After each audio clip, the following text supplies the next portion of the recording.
Good evening, everyone. Welcome to Burn the Corporate Fiction. Apparently, my software decided to do whatever, so no intro song this evening. Um, Tonight, I have with me Sovereign Soul Unchained Mind. Good evening there, Sav. How you doing? I'm doing fantastic. Yeah, it's Well, weather's finally breaking. It's wow. God, hate weather.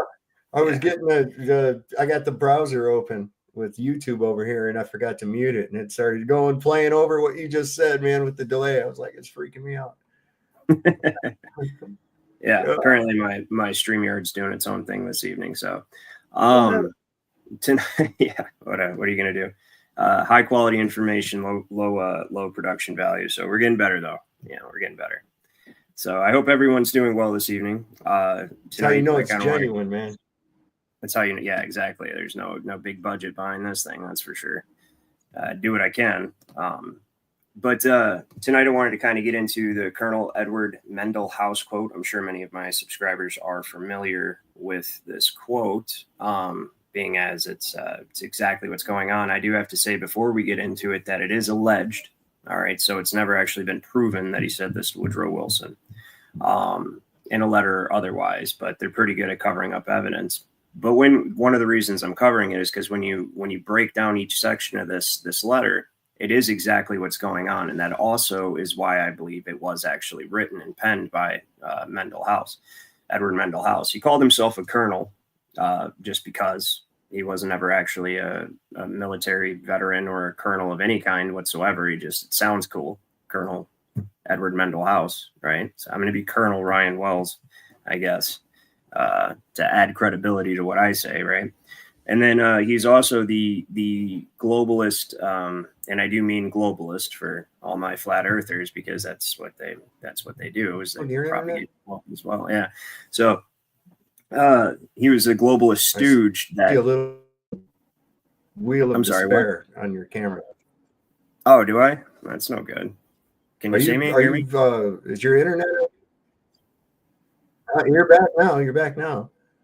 Yeah, we're having some pretty crazy weather up here I don't right know what now. If that you guys, was. It was like, is that everything good? Am I well, on? yeah, we're good. Okay, Yeah, okay, you're all okay. right. Yeah, so we've had some crazy weather up here actually. The NextRad stations have been going pretty wild. If you guys look on X and just search NextRad, they've just been lighting up like a Christmas tree all across the east side of the country for whatever reason. We had massive tornadoes, like the worst that the Midwest has seen last night. Yeah, so my internet may be a bit spotty. Just let me know if I need to repeat anything. So Colonel Edward Mendel House was the puppeteer, just to keep it brief, of Woodrow Wilson. Made sure that he did what he was told. Woodrow Wilson is obviously the guy who signed the Federal Reserve into existence when most of Congress was out on Christmas vacation, December 23rd, 1913. Also, the creation of the IRS happened the same time, and that is the entire source of all of your debt enslavement. That and the 14th Amendment. That's why you have to pay for permission to use your vehicle, pay for permission to feed your family, um, pay for permission to work, pretty much, right? Because they pull taxes right out of your check. They tax your labor because it's a benefit, of course. So before we get into all that, let me say hi to, we've got let's see who's in the chat here. We got Make Stupid People Famous. Good to see you. Palpable. FE Nation. Mojo Shop. Dylan Heron. Adorable. Jerry, son of Mick. He says, hey, Ryan, Dave, chat. Let's see here. Who else do we have? If I missed anybody so far. Maria Walker. Good to see you. Yeah, and I think I covered everybody that showed up so far. So there's this video I want to show you guys about communism before we start this discussion. And I want to see what my dad thinks. Are you still hear me? Or did you walk away from the computer? Yeah, we'll try to wait till he gets back. But I want you guys to check this out. It's one of the best descriptions of communism, what communism is, and why the world elite keep trying to implement it that I've probably heard. So I want to see what you guys think of this. I do think that communists and socialists keep trying to implement these systems into countries, even when they keep failing time and time again. Is it just because they want power, or they're actually seeking that perfect utopia, or what? C.S. Lewis says that it might actually be better to live under greedy robber barons than it is perpetual moral busybodies. He goes, the robber baron, the person that is motivated by greed or a lust for power, they may at some point have that desire satiated. He goes, but the person that torments you for your own good will do so without end, because they do it with the approval of their own conscience. When I read Gramsci, when I read Herbert Marcuse, when I read Foucault, when I read Simone de Beauvoir, there seems to be a common trend, a disdain for God, because God represents a power and authority outside of themselves, a disdain for objective reality, because God makes objective reality possible. And then there's no objective morality. So if you're rebelling against reality itself and your goal is to be your own God, you can come up with 1,000 different ways to justify whatever you're doing, to include what you're doing to other people. And if they're the ones standing in the way of this great utopia that we're going to create because they haven't fully embraced the ideas the way they should, well, then we'll be happy to re-educate them or imprison them or enslave them or kill them, because ultimately they're the ones standing in the way of utopia. Yeah, that's deep, and he's exactly right. What do you think of that there, Sav, Dad? Yeah, right on the point, man. Yeah, he nailed it, didn't he? And he says they're angry at God because God creates objective reality, right? They're angry at God because that's an authority outside of themselves. And I've told my subs many times on here that the whole goal of communism is for the government to become God. So when we break down what communism actually is, or any type of law, the law you're under is determined by your relationship to your property, which is called your estate. Everyone has an estate. My dad has an estate. I have an estate. The hobo on the corner has an estate, because what an estate is it is your interest in property. It's essentially your personality, right? Your rights to property, and your interest in it, right? So it is those things, and that's so if you have nothing, your labor is your estate. Froze up. Because yeah, of course it did. Every time I get to saying something good, I freeze up. That's awesome. I'm trying this in a different room of the house tonight too, so hopefully this works out okay. Can you hear me now? Yeah. There's little angry small hats in a room in Tel Aviv. Yeah. I said there's little angry small hats in a room in Tel Aviv right now watching this show, going on their keyboard and shit, fucking with us. So what did I cut out? This is an important. You know what I thought was funny? Okay, LJ's saying it's not freezing on their end, so you just do it again. Okay, so your relationship to the law that you're under is the law that you're under is determined by your relationship to your estate. Your estate is your interest in any land or other property. Okay, so even if you have nothing in the world, you still have an estate, and your estate, part of your estate is your labor, yourself, right? Your personality, your labor. And that's how you acquire all of your property, is your personality and your labor. Okay, so everyone has an estate. Now, when you have absolute title to your property, to your estate, to yourself, to your personality, your labor, and everything, and you are under common law as the default law. Okay, that is the law of sovereigns. It's not written by men. Okay, it goes back to time immemorial. It was unwritten all the way to the Magna Carta, and men cannot create it nor destroy it. They can merely apply it to society. They can recognize it and apply it. And what you would consider like any kind of progression in common law is merely the decisions of judges, called case law, throughout time, of how various people have ruled on, or not judges, juries rather, not judges. There's no judge in common law. The various juries, or like the king, or people representing the king in England, but in the United States there is no king, so there's only the jury, that is generally the tribunal. Now, when the state has an interest in your property, that's where you get all the various other degrees of government. All right. So communism, socialism is where you still have some property rights, right? But you only have the legal right to use your property, which is pretty much where we're at in this country. And the government gets to tell you how to use your property, including yourself, wear your seatbelt, don't do drugs, right? All that stuff, because they have an interest in you as property. And then communism is the absolute abolition of private property rights, and the government controls all property and determines how it's used. And nobody has any ownership or right to you, nothing, absolute nothing, right? So what this guy is saying, and so in order to understand common law or the varying degrees in law, the whole concept behind it is that we're all equal before the Almighty God. And I know the atheists hate to hear that. People they wrestle with, spirituality. They hate to hear that, but it's true, because God granted you this body and granted you this soul, and most importantly, free will in trust, and you use it the way that God tells you to use it, which is written on your heart. That's the conscience, right? Or in divine revelation, various holy scriptures, whatever. Not going to get too much into that, but no other man has authority over you, or woman has authority over you or your property unless you consent to it. And you have to do that of your own free will, right? So the way that guy described communism is exactly right. It's exactly what it is. And they do despise God. Me personally, I think, how Hollywood's full of rainbow warriors, and I seen a video. Somebody came out and they said, Leonardo DiCaprio, all these Hollywood stars are rainbow warriors secretly. The entire thing is, Kurt Cobain said, everyone is gay, right? That's one of his lyrics. That's what he's talking about.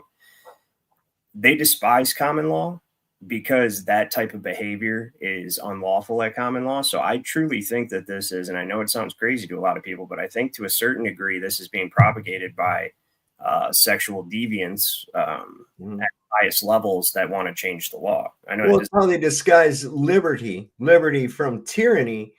And what they're really talking about is liberty from God's laws, God's restraints. That's what they're really pushing.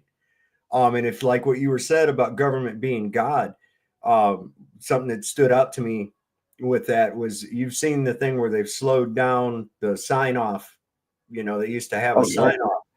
Well, one of the sublines that comes up in there several times is government is God. Absolutely. Trust your government, God. Yeah. And it's like, whoa, hold up, man. This is that's why a couple shows ago I labeled it Philanthropaths Part 2, Trust Your Government, God. Because the situation we find, before we get into the quote, this little prerequisite, we find ourselves in this country is essentially we were all sovereigns without subjects. Okay. If people don't believe me, I'm going to show you right here, because I always come with the receipts on this channel. So we've got Chisholm v. Georgia. Okay. This is a 17. Let me see what year was this? This is very, very early in the Republic, which is the only place you get honest. 1793. Okay. It's the only place you get honest case rulings like this, because by the early to mid 1800s, the lawyers, the attorneys were trying to move everything into equity. I'll explain equity in a moment. But right here it says, let's see here. Besides the prince having all executive powers, the judgment of the courts would in fact only be monetary, not mandatory to him, right? So he's a sovereign and he's not subject to anything, right? And a capacity to be advised is a distinct thing from a capacity to be sued. The same feudal ideas run all through their jurisprudence and constantly remind us of the distinction between prince and subject. Now, this is what the important part and the reason I bring it up. No such ideas obtain here. At the Revolution, the sovereignty devolved on the people, and they are truly the sovereigns of the country, but they are sovereigns without subjects and have none to govern but themselves. The citizens of America are equal as fellow citizens and as joint tenants in the sovereignty. Now it gets even better. From the differences existing between feudal sovereignties and governments founded on compacts, which is a contract, that's a constitution, necessarily follows that the respective prerogatives, a prerogative is basically an order of the sovereign, right? Sovereignty is the right to govern. A nation or state sovereign is the person or persons in whom that resides. In Europe, the sovereignty is generally ascribed to the prince. Here, it rests with the people. There, the sovereign actually administers the government. Never in a single instance. Our governors are the agents of the people and at most stand in the same relation to their sovereign in which the regents in Europe stand to their sovereigns. Basically, they're like tenants and vassals compared to us.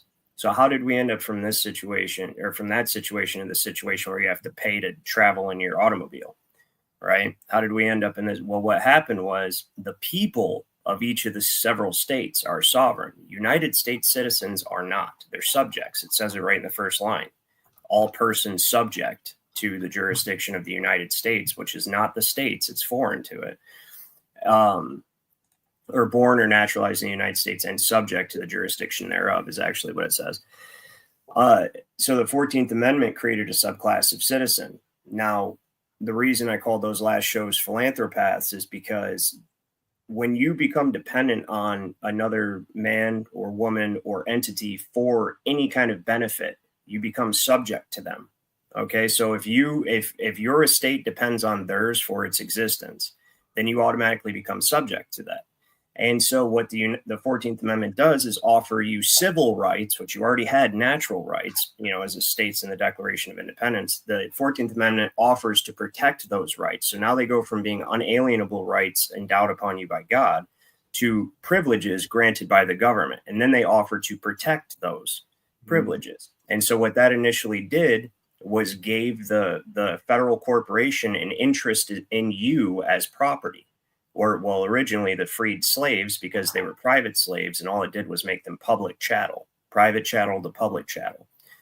And then they slowly expanded that to the rest of the country. Now that they have this interest in your estate, they're able to use you as collateral to take out loans for your benefit, because this all goes back to the ancient idea of settlement, of settling your estate, and of the poor laws and the settlement laws in England, where essentially if you couldn't take care of yourself, they would create a title to the estate. You would settle your estate, which means convey it to the crown or to the state in exchange for benefits taken out of the estate. Now they get to take the estate and make it productive. The reason I bring this up is because everything that they do, they call it appropriating money in Congress. Appropriating is for your benefit. So they have to pretend like everything that they're spending money on is for your benefit in order for it to be technically lawful, because you're an infant pauper United States citizen. All right. So did I explain that well, or is that confusing? What do you think there, Dad? Well, it's going to be a little bit confusing to begin with, because of all these new terminologies and things people are still getting used to. But that also reminded me of this thing now that they're given a questioning, I guess we call them anchor babies. Yeah. Okay. And now they're wanting to revoke that whole idea. Just because you're born here of foreign nationals doesn't make you automatically a citizen. Well, and technically, if your parents were here illegally, then yeah, it stands to reason that, by descent, you don't have any inheritance here, because in order to have an inheritance of basically the right to our land, you would have to receive that inheritance from your parents. You know what I mean? So it never should have been a thing in the first place, logically.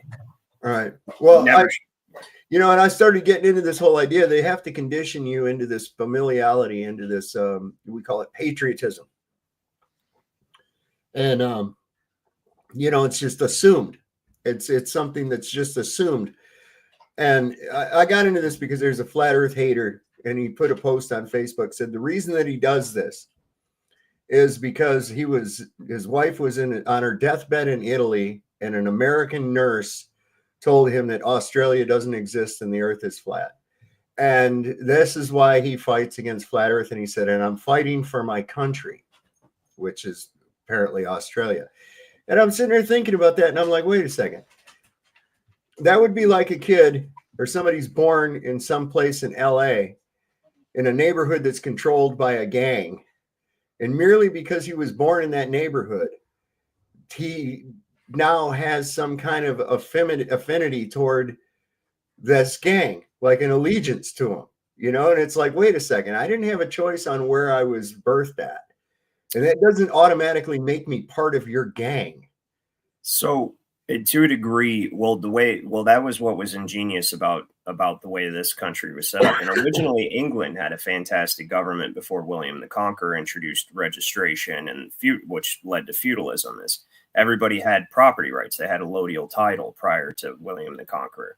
They were forced to register all their property over to the crown, and then the crown gifted it back out to them under what's called fees or titles, right? So you're a baron, you're a knight, whatever. You get a baron's fee, knight's fee, you have a manor, whatever the case may be. But ultimately, the property ownership is vested in the king, and you get charged a fee for using it. You owe specific services for using it.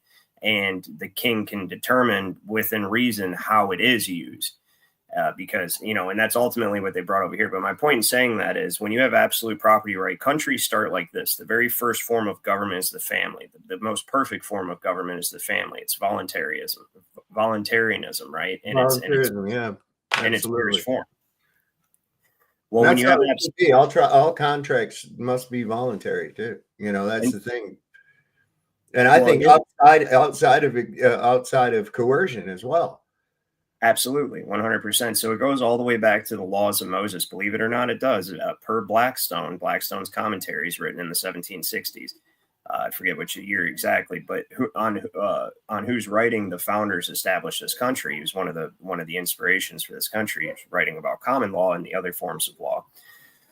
But it goes all the way back to the law of Moses, or all the way back to Abraham, even, where so basically God gave all of us this land to use, to hold in trust and to use, essentially, right?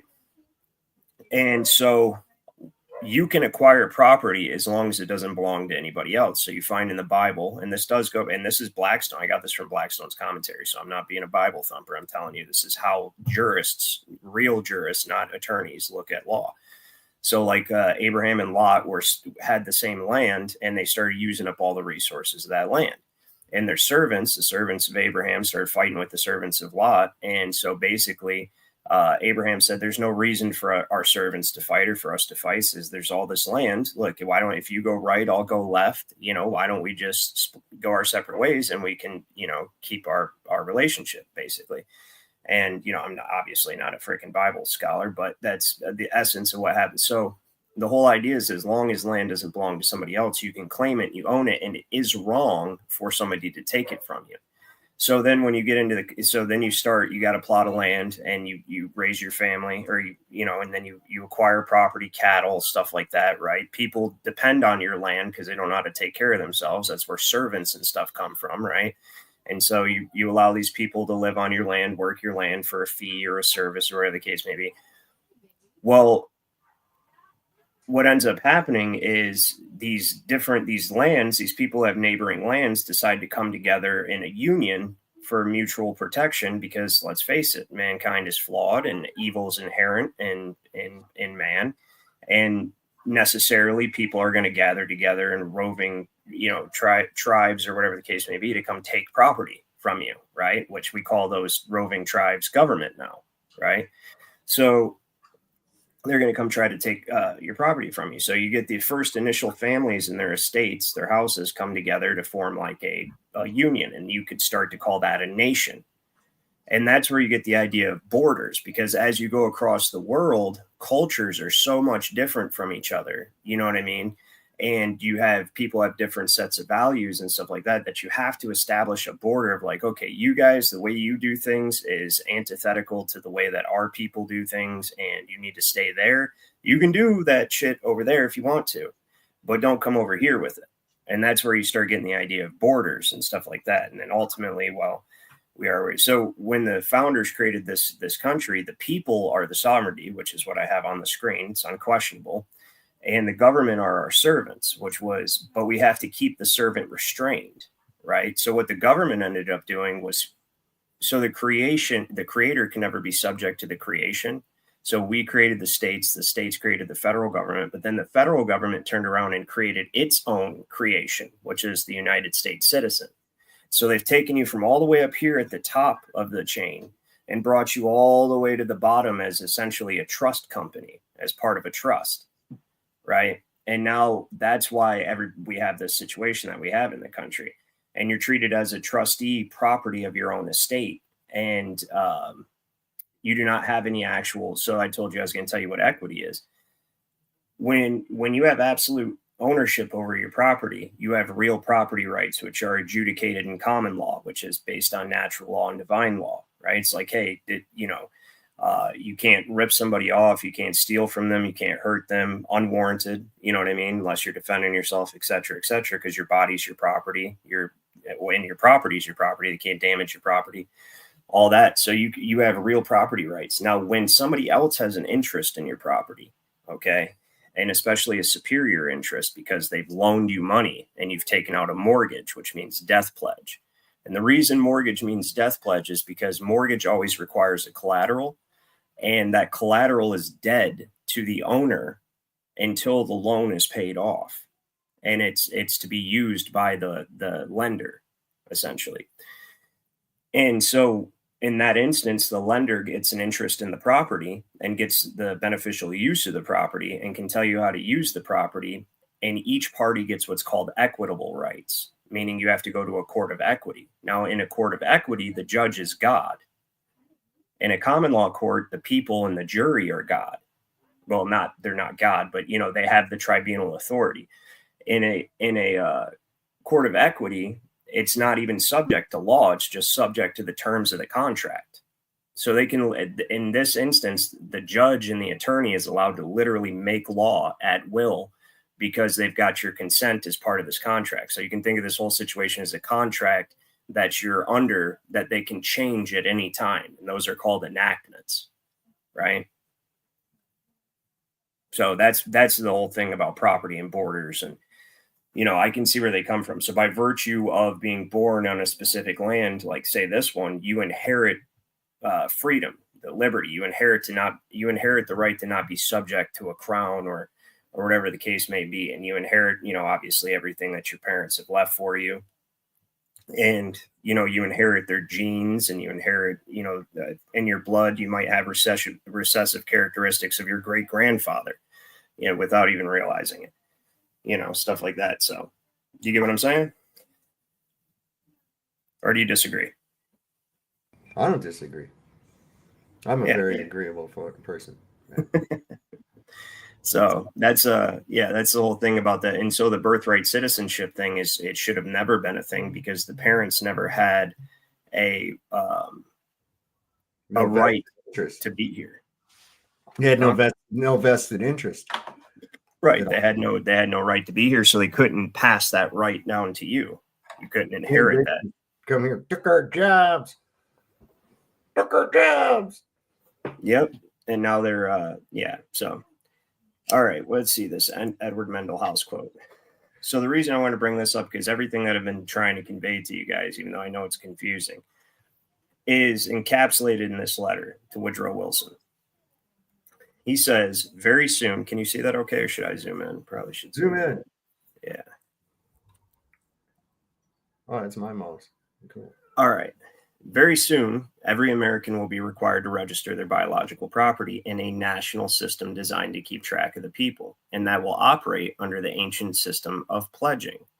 So right there, that goes all the way back to William the Conqueror. That's what William the Conqueror introduced into England. They forced all the barony, all the nobility, to register their property, and by proxy, all the freemen that lived on the property of the nobility came into under registration, became property of the crown.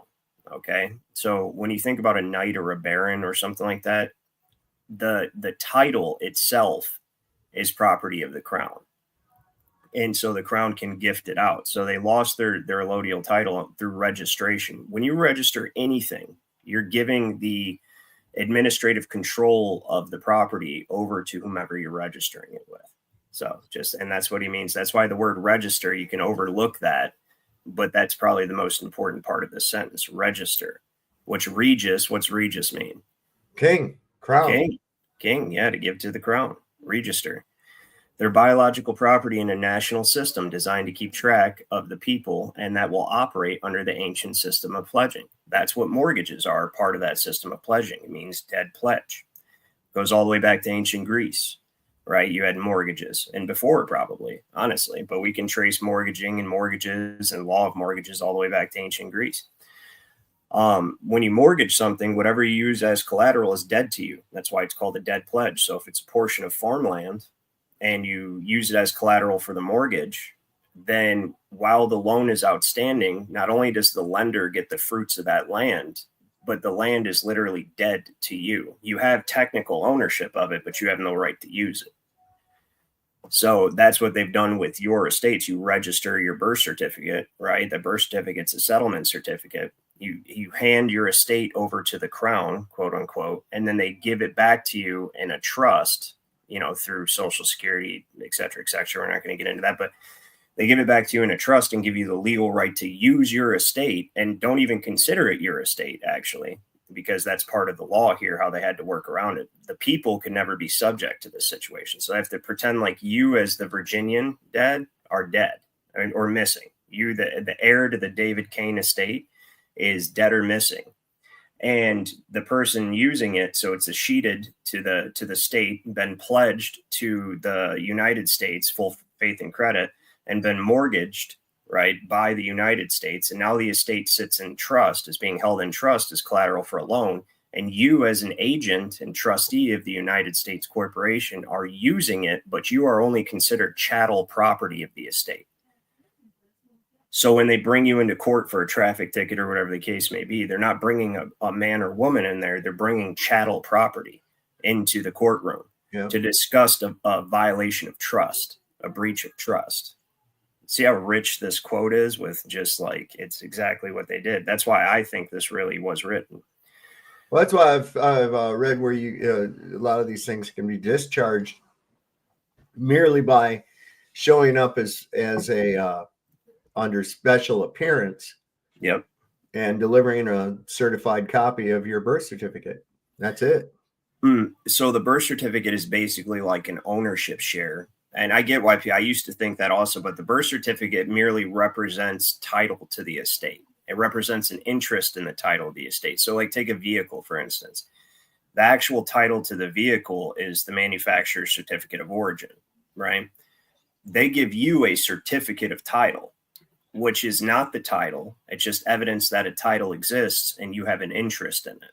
And that's kind of what they do with the birth certificate, is they just so that birth certificate in itself is just a way to give you legal title to the use of the estate and just shows you that there is a title to the estate, but it's not the actual title to the estate. If that makes sense. The original title to the estate is probably in the Depository Trust and Clearing Corporation, the DTCC. And so when you show up with the birth certificate, basically the way that you show up by special appearance, but you claim your estate. And so you rebut all the presumptions that they have. That's what I teach in the Juris Society class that actually I have after this, our meetings. It's not a class. We're all members. It's a meeting, but getting everybody up to speed. And you claim your estate. And when you claim your estate, the way that they're able to administer your estate is under the presumption that essentially it's abandoned. No property will go to waste, that the heir is dead or missing, right? And it comes under what's called administration. And this is an ancient law going back hundreds and hundreds of years. That's why they never had to write it in. It goes all the way back to the Magna Carta. They never had to write it in our country. They never had to pass any enactments to do it because we just merely adopted common law when we formed this country. And that common law had already, like I said, we don't create it. We don't destroy. We just use it. So they grandfathered in all of the enactments from England, like the Set the KV Act, the Poor Act, the settlement laws, and all that stuff that they had been using to take control of people's estates and administer them over in England. And they just brought that over here and applied it without really ever putting it in any kind of enactment or anything like that. And so when you claim your estate, you rebut the presumption that you are dead or missing. And you also rebut the assumption that there is no heir. Right.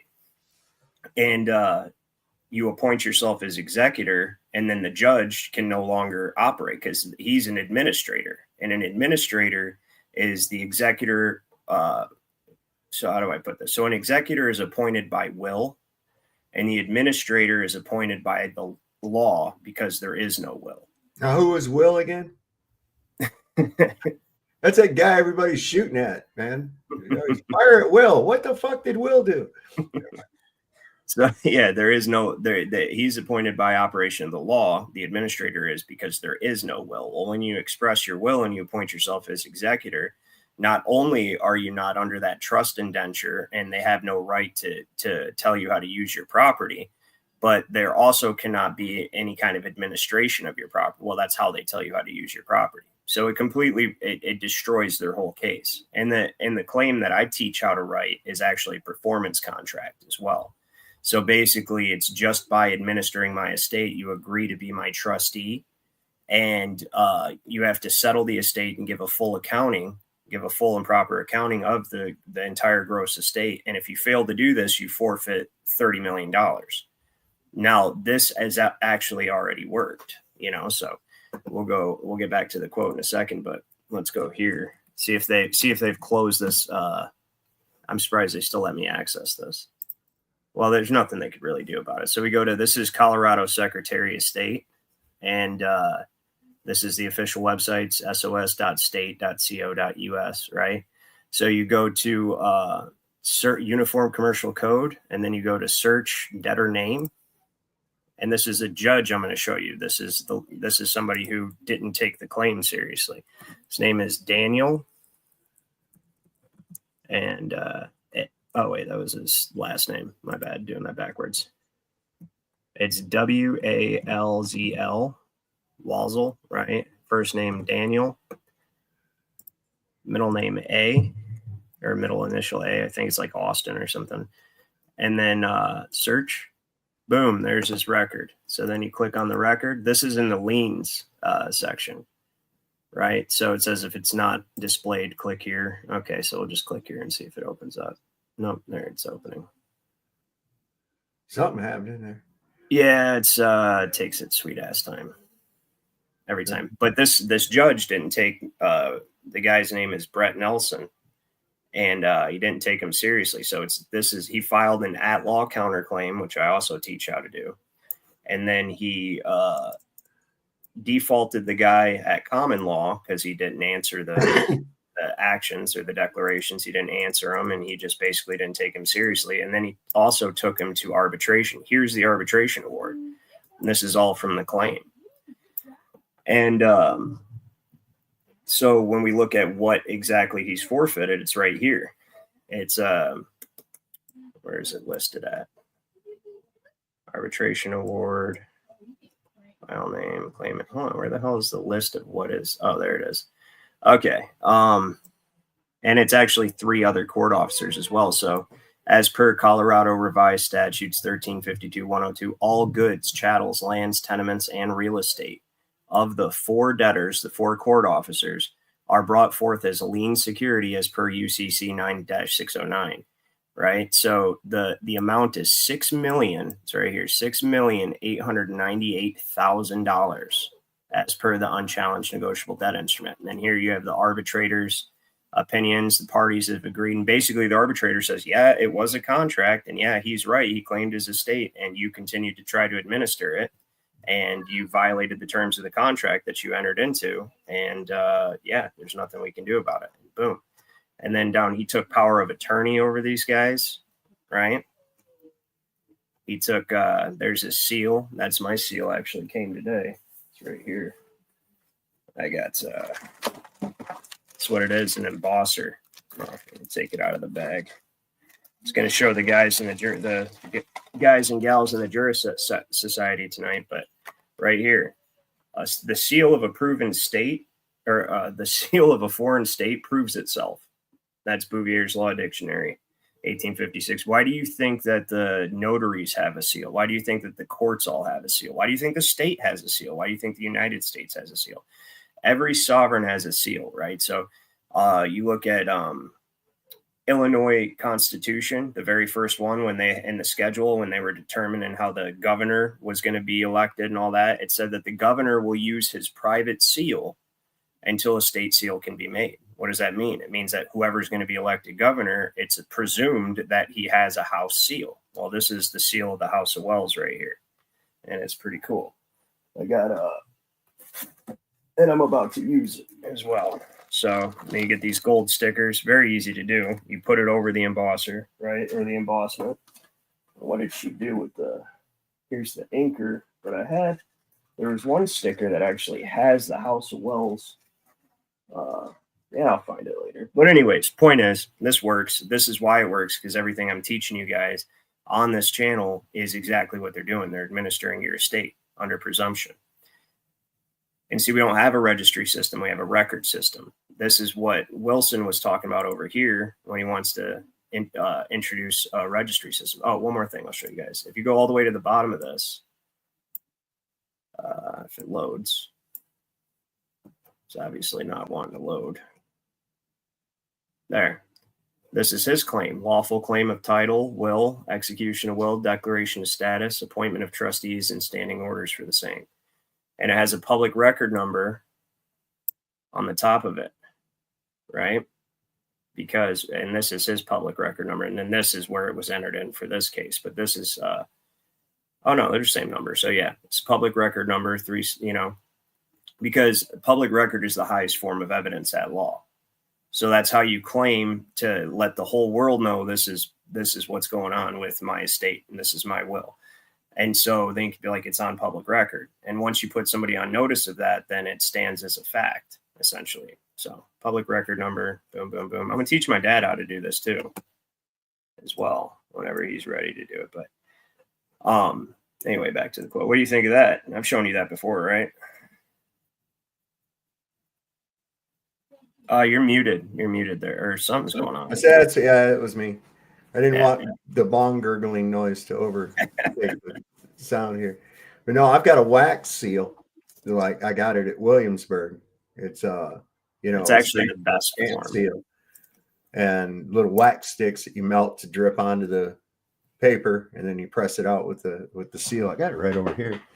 I don't know if you guys can see the pattern on that. That's my house seal, though. It's pretty cool.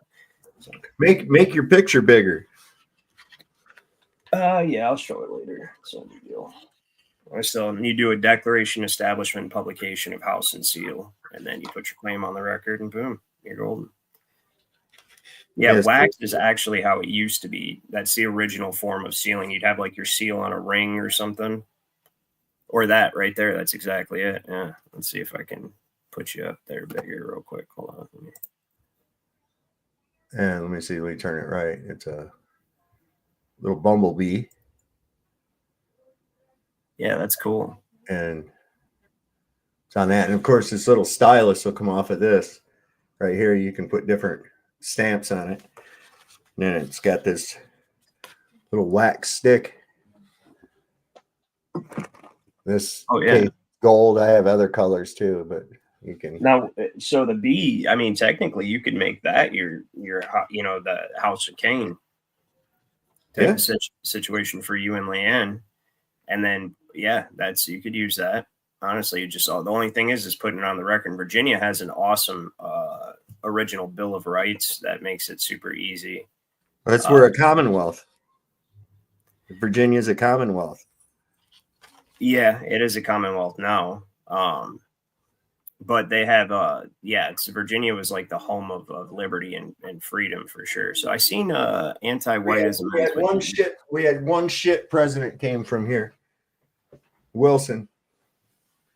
Yeah, it's about the worst. No, Abraham Lincoln's the worst. Yeah. Well, he didn't come from Virginia. His dad would come from Virginia, right over here about 18 miles away, a place called Lacey Spring. And that's where that was spared when they came through the valley and burned it and shit. That was spared because all of Lincoln's cousins and uncles and aunts and shit all live there. Membership has its privileges. Yeah. Nepotism, right? It was Reverend Lacey, who the town was named after, that showed Stonewall Jackson a shortcut through the mountain to beat the Union Army. Oh, that's pretty cool. Yeah. And then they off Stonewall because he started to notice that the generals were all seemed to be on both sides seemed to be under the direction of somebody other than the presidents. Yeah. Because they intentionally prolonged that war. It was maybe we'll go through that documentary one night on the show. There's a great documentary on that about how exactly they maximize the devastation of the Civil War by like how many battles, because you're a Civil War expert. You always have been since I can remember, and much more so than I. But when you think about it through that lens, how many battles where a general could have won easily? Oh my God. Yeah. I mean, even when it came to taking the high ground at Gettysburg. And there, I at some of that, I was sitting there thinking, I'm trying to remember what his name was. I think the dude had epilepsy. I think he had petit mal epilepsy because he did the same thing at Cedar Creek. He had the Union Army on the run. He had the advantage. and he just kind of spaced out and stood there. He was unresponsive to shit that people said to him. And I'm thinking the strobe of gunfire and artillery going off like that could induce that. And a petit mal epileptic seizure is really strange because it's not like when you think epilepsy, you think about somebody doing, you know, twitching around and shit. My cousin has petit mal epilepsy, and he just like blanks out and he blinks and he keeps like just freezes up. Yeah. And they were coming up to him and said, "You want me to do this now, General, to give me a division and I'll take this hill." And he just stood there and looked. And I think it was Armistead that protested really hard about it. They said, "You got to take him off the field, man." I'm gonna refresh on my research about how Stonewall Jackson was the actual, in light of, because the generals on both sides were actually orders from, we'll just say, not the presidents, right? And the whole purpose, the main reason for the Civil War, aside from paving the way to have the 14th Amendment, which created the United States citizen, was also to destroy the agricultural powerhouse of the South. Mm-hmm. Because the only way that you can introduce equity as opposed to law into a society is you have to have everyone dependent on one another. Remember, when you accept a benefit from the state or somebody else, right, you become dependent on them. They have a controlling interest to your estate.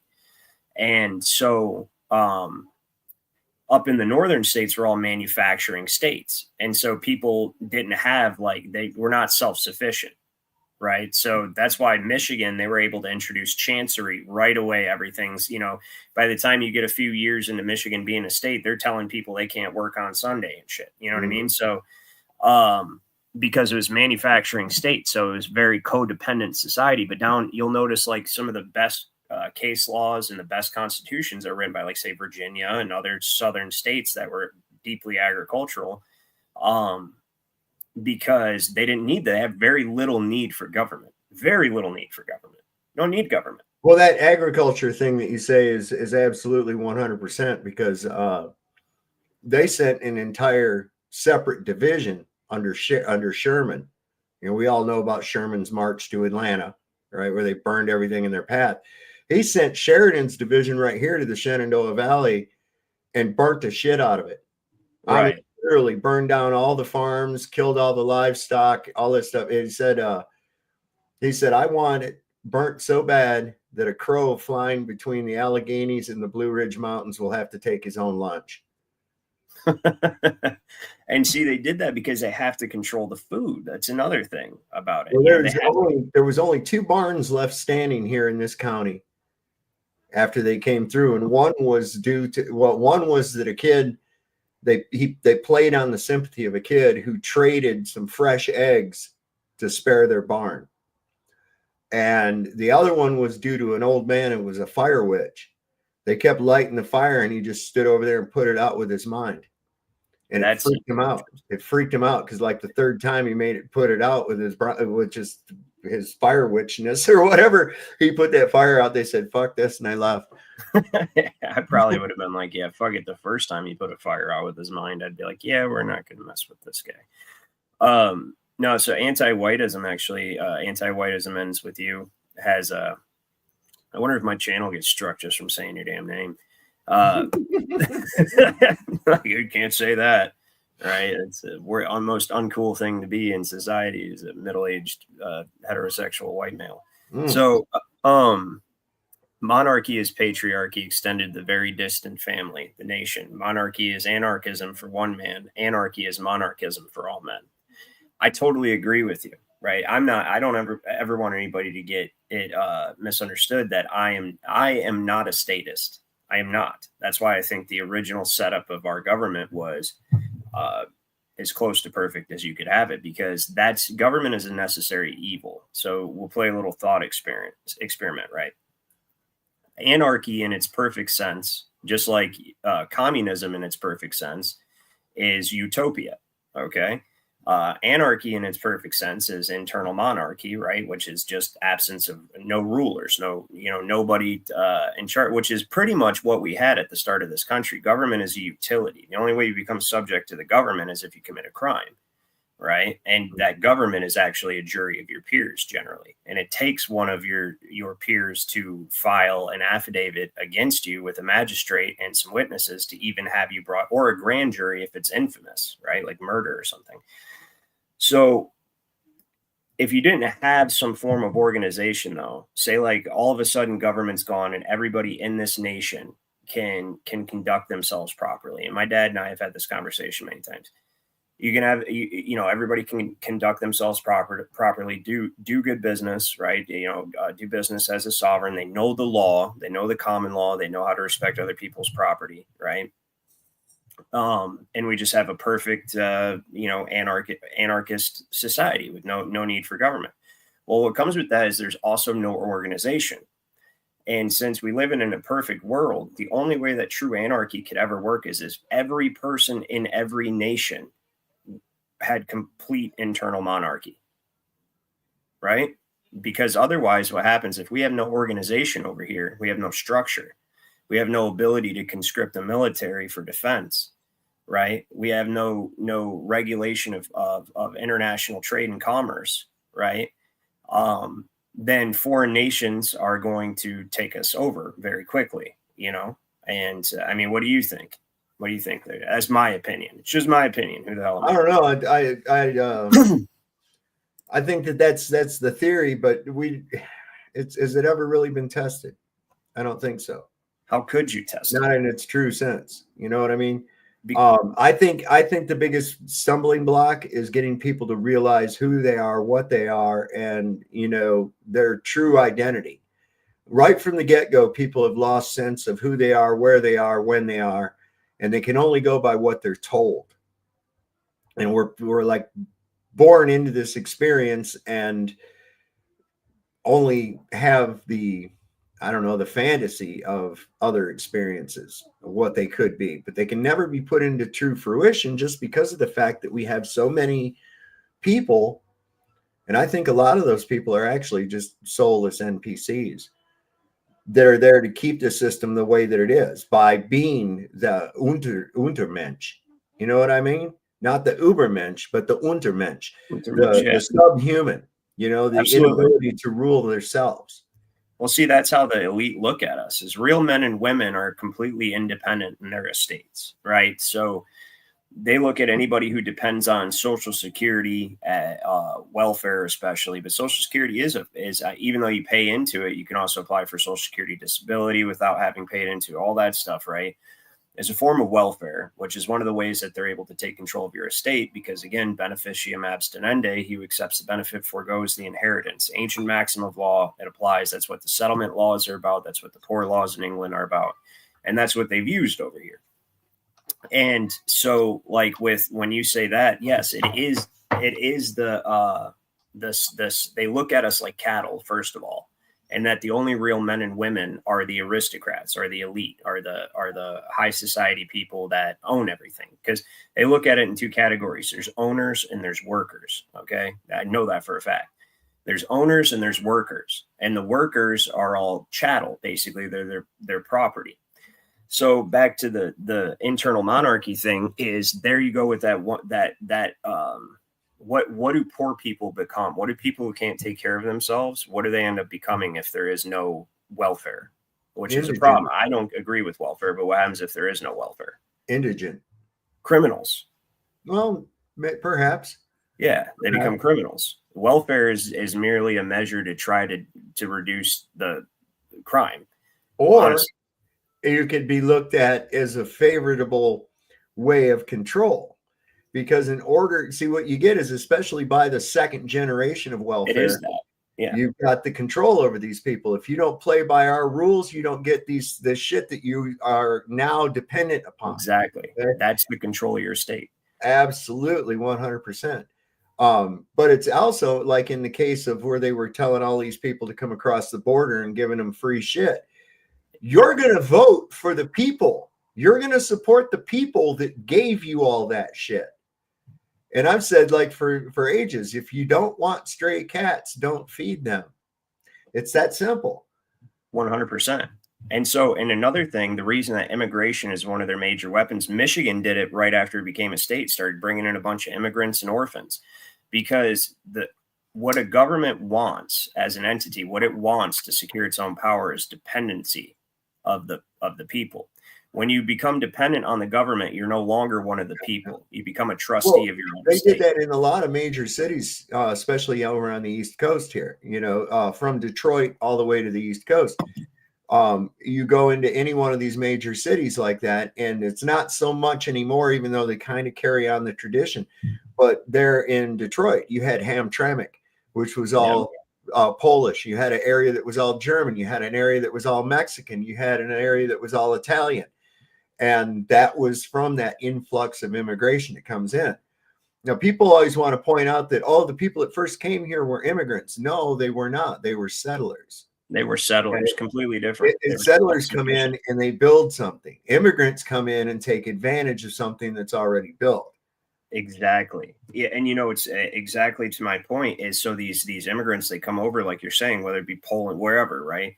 And they come over to escape persecution, or for whatever reason that they come over here, and they are in a dependent position immediately. So what that allows the government to do is to settle it's called settlement, is the conveyance of an estate for the benefit of some person or persons. They issue settlement certificates, and or even without doing that, it's a form of settlement certificate. Yeah, that's what the birth certificate is. And that gives them the controlling interest of the estate, and then they could use the estate as collateral to borrow money from banking institutions. And that's what and it all has to be for the benefit of the trustee of the pauper, whose estate you're administering. But you get to take an administrative fee, and then also you can create, this is the whole purpose of all the NGOs and nonprofits, is how do you take public money that's supposed to be used for the benefit of infant paupers, which is what all United States citizens are. I don't care how much money you have, you're an infant pauper at law. And you have no access to common law because your estate is under administration. So you only have equitable rights to it. All the NGOs are created. We're going to try to cure poverty and homelessness in this area. So we're going to appropriate from the estates of all the infants. We're going to borrow against their estates and appropriate $1 billion to end homelessness in this area, right? And now we create this nonprofit that gets to borrow, or gets the $1 million appropriated from the government. It's a non-governmental entity nonprofit. And then you just put yourself on the board of that nonprofit and then pay yourself $1 million salary. And now you're able to take that money that's supposed to be used for the benefit of infants and put it in your own pocket. I tell you, the anti-whiteism here says that watch Gangs of New York. They did the same anti-white subversion power grab using mass migration from Ireland too. Yes, they did. And here's what was so crazy about that. Okay. So what they were doing was they were there at the docks, as they showed in the movies, and they had recruiters down there.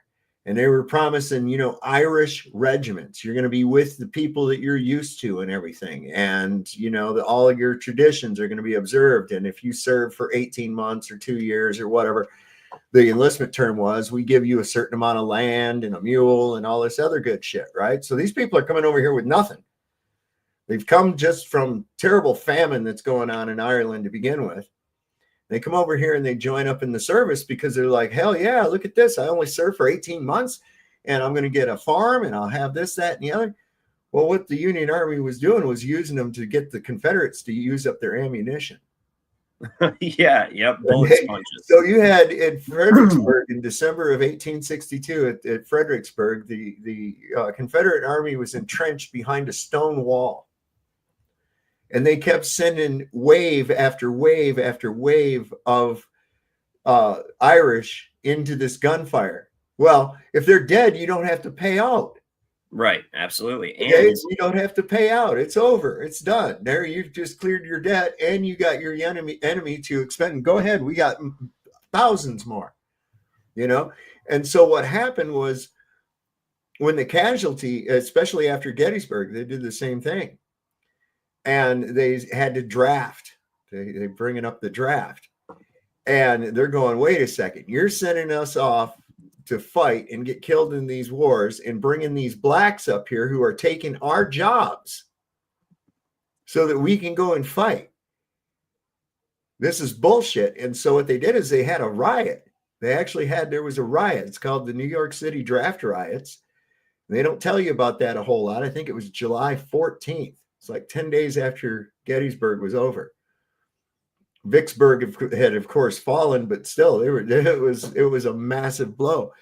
Well, they went through, the Irish mobs went through, and they were hanging blacks from lampposts, and they were burning black schools and black churches and shit.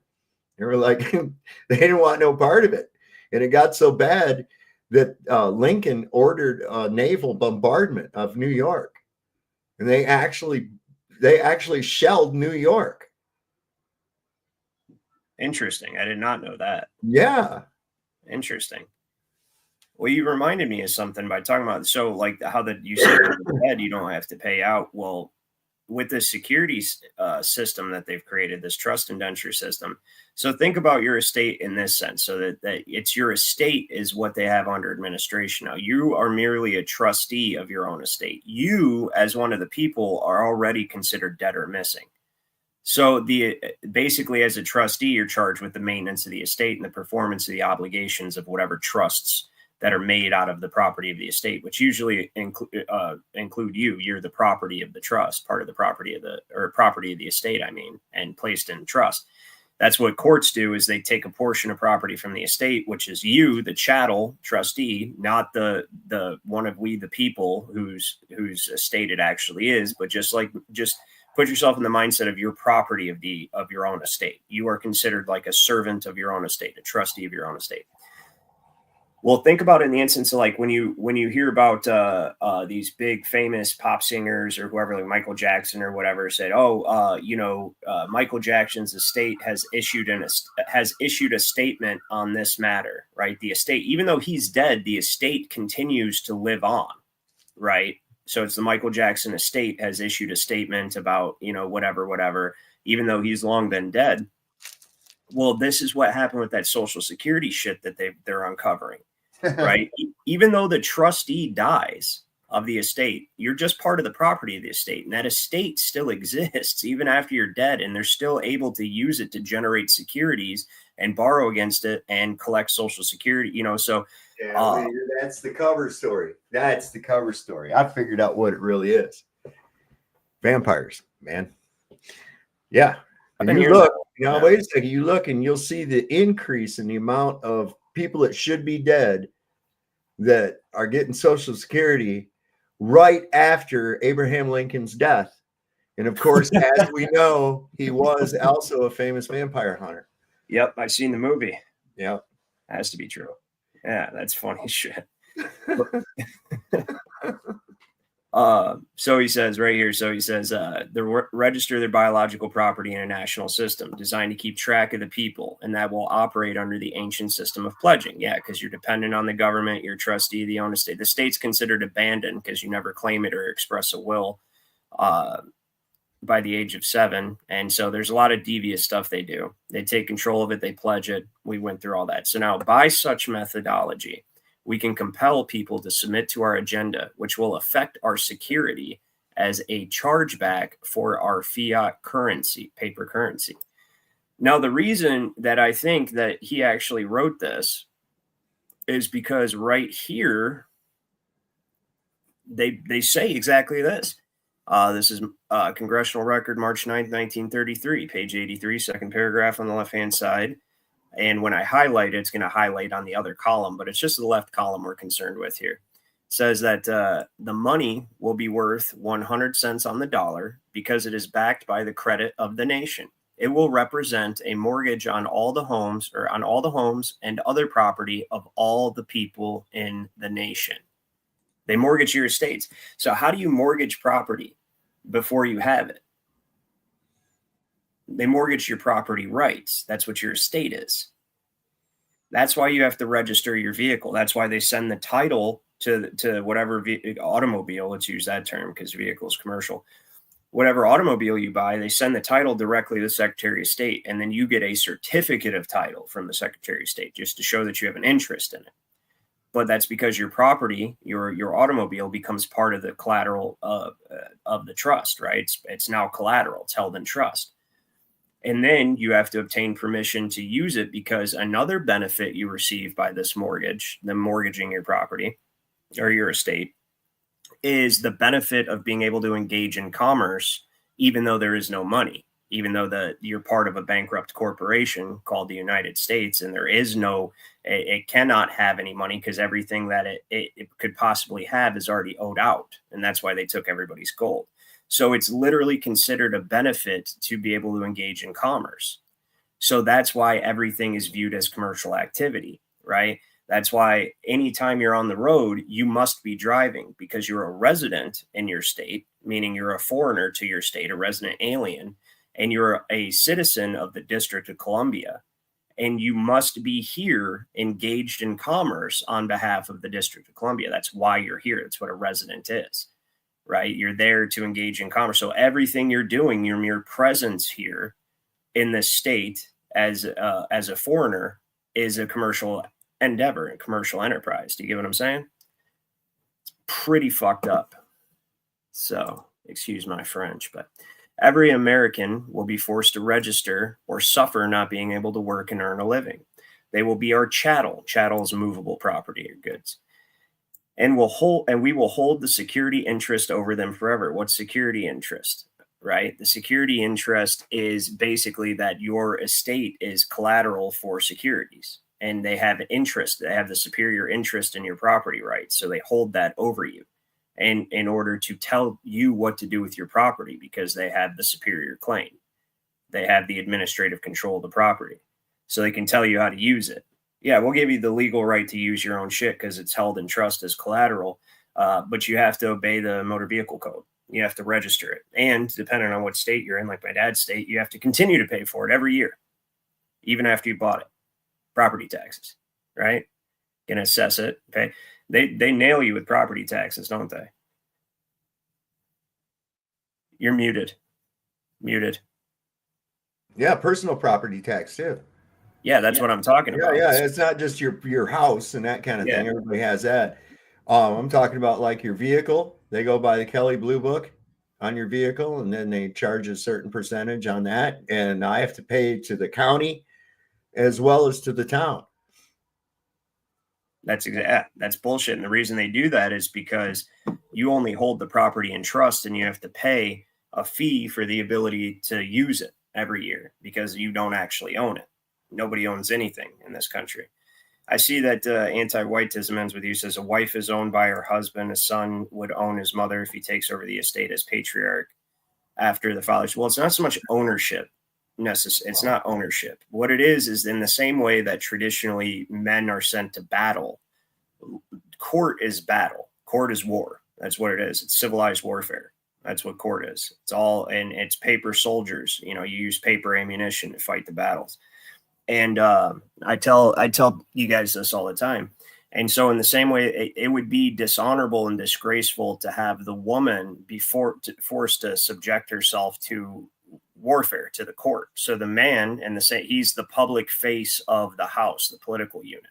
But that doesn't mean the woman's inferior in any way. In fact, they're supposed to be treasured and protected and held in a higher regard. Men do the dirty work for that reason, because women make the house, they teach the children, they are the lifeblood of the house, and they're supposed to be protected. And that's why there's many laws. There's many laws regarding inheritance and property that secure the wife's dowry. The husband, it was a crime in England to not leave something for your wife and your children. She automatically has her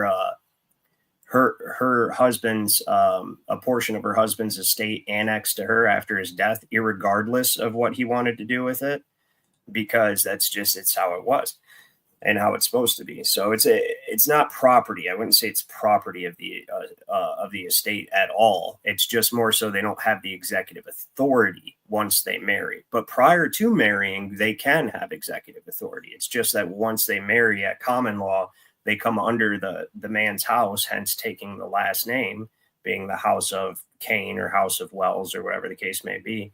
And they come under that protection. And so, but if prior to that, like their father passes away, they're old enough to manage the estate, and then they take over their father's house until they marry. Then the father's house merges with her new husband's house, and it comes under the husband's house. So just a little side note there. So that we don't get angry. They went into a little bit of that kind of shit going on when I've been watching this thing on Amazon called The House of David, and it follows the story of David, you know, the shepherd boy who became king. Okay. And it's what's his name? Saul, King Saul. He starts going crazy, and it's David's music that soothes him, you know. Okay. And he's gonna marry his daughter off to this one other house, this other tribe. And then he reneges on it at the end, you know, he says, no, I'm not going to let you. You're a snake in the grass. You're just trying to get my throne and all this other shit because he's crazy. But that whole thing right there, that the marriage was it's a merging of basically corporations is what's going on. It's like a merger. This is why you have to have your license, a marriage license. And then if you have, that's exactly right. If you dissolve that contract, then it has to go through that commercial court of dissolving the corporation back to its own individual companies. Well, and you're right, but that is an aspect of it too. And to build on that, what it is so marriage licenses were issued after the 14th Amendment was created because, white men wanted to marry black women, or, and it's not because they were black, it's because they were property. Is the at law, that's why. It has nothing to do with the color of their skin at all. It's that they were formerly property, so they never had control of their own estate, and they didn't know how to, right? That's why Andrew Johnson said in time, it's like there's no reason for the 14th Amendment, because in time the blacks could learn how to manage their own estates and then be free at common law. There's no need for the 14th Amendment. So Andrew Johnson said in one of his veto messages, like, it's unnecessary.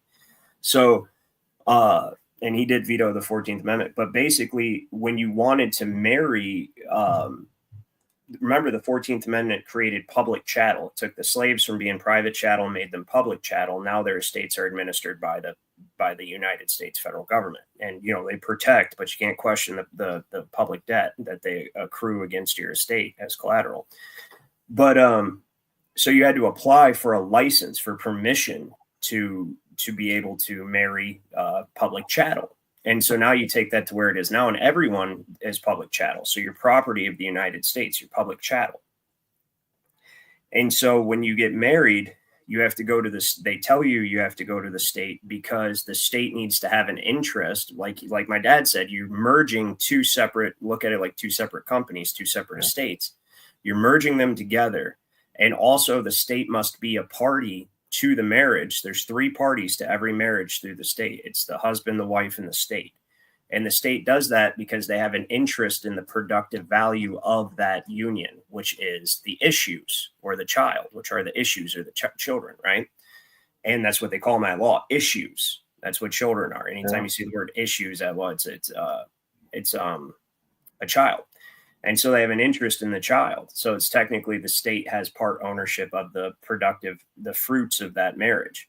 And then when you go get divorced, that's where, so the state has to get its cut of the dissolution of that union, and then also determine what to do with property that it has interest in, being the children. How are we going to, determine custody of the children and all that stuff, because the state has an interest in that child. That child partly belongs to the state as well as the parents, because you're all public chattel. It's like property. You just look at it like property, or look at it like my dad said, companies, corporations. It's what it is.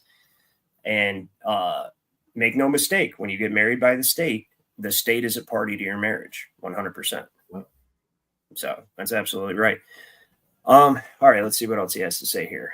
We will hold the security interest over them forever, because they have your estate is being used as collateral by operation of the law merchant, okay, under the scheme of secured transactions. What is a secured transaction? It's basically there's some sort of surety for each transaction, right? And all the transactions are based on surety because they're all transactions of debt. There is no money. And the original surety for all transactions, the very basis of the international securities market, is your estate, you as property. Americans Americans, by unknowingly or unwittingly delivering the bills of lading to us, will be rendered bankrupt and insolvent, because the birth certificate can be looked at as a bill of lading as well.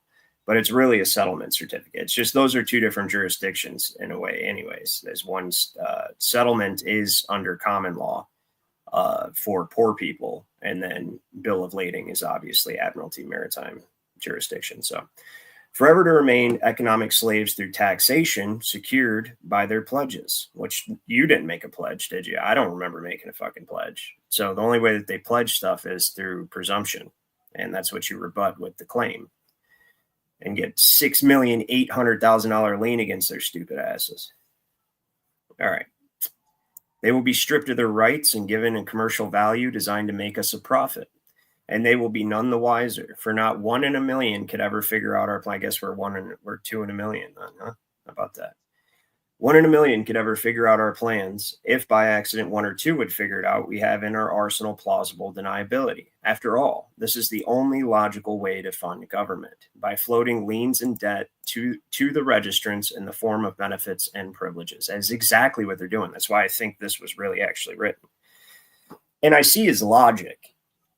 To a certain degree, it is a logical way to fund government, presuming that the entirety of the population under the government literally could not take care of themselves. That would be the most logical way to fund that government. Well, that is how they do it. Like, so even Michigan had overseers of the poor and issued settlement certificates and would make sure that they put them to work, when they couldn't take, because the whole idea is when you can't take care of yourself and you need welfare, you convey the controlling interest of your estate over to the state, and then it's up to them to make your estate productive. And then out of making your estate productive or valuable, they give you a portion of it as a benefit, right? So, but they also have the controlling interest of all your property. So they can either mortgage your estate, sell property of your estate, or tell you to get your ass into a workhouse, which is what we are in now, is under the Social Security number. It's one big, massive corporate tax plantation, workhouse.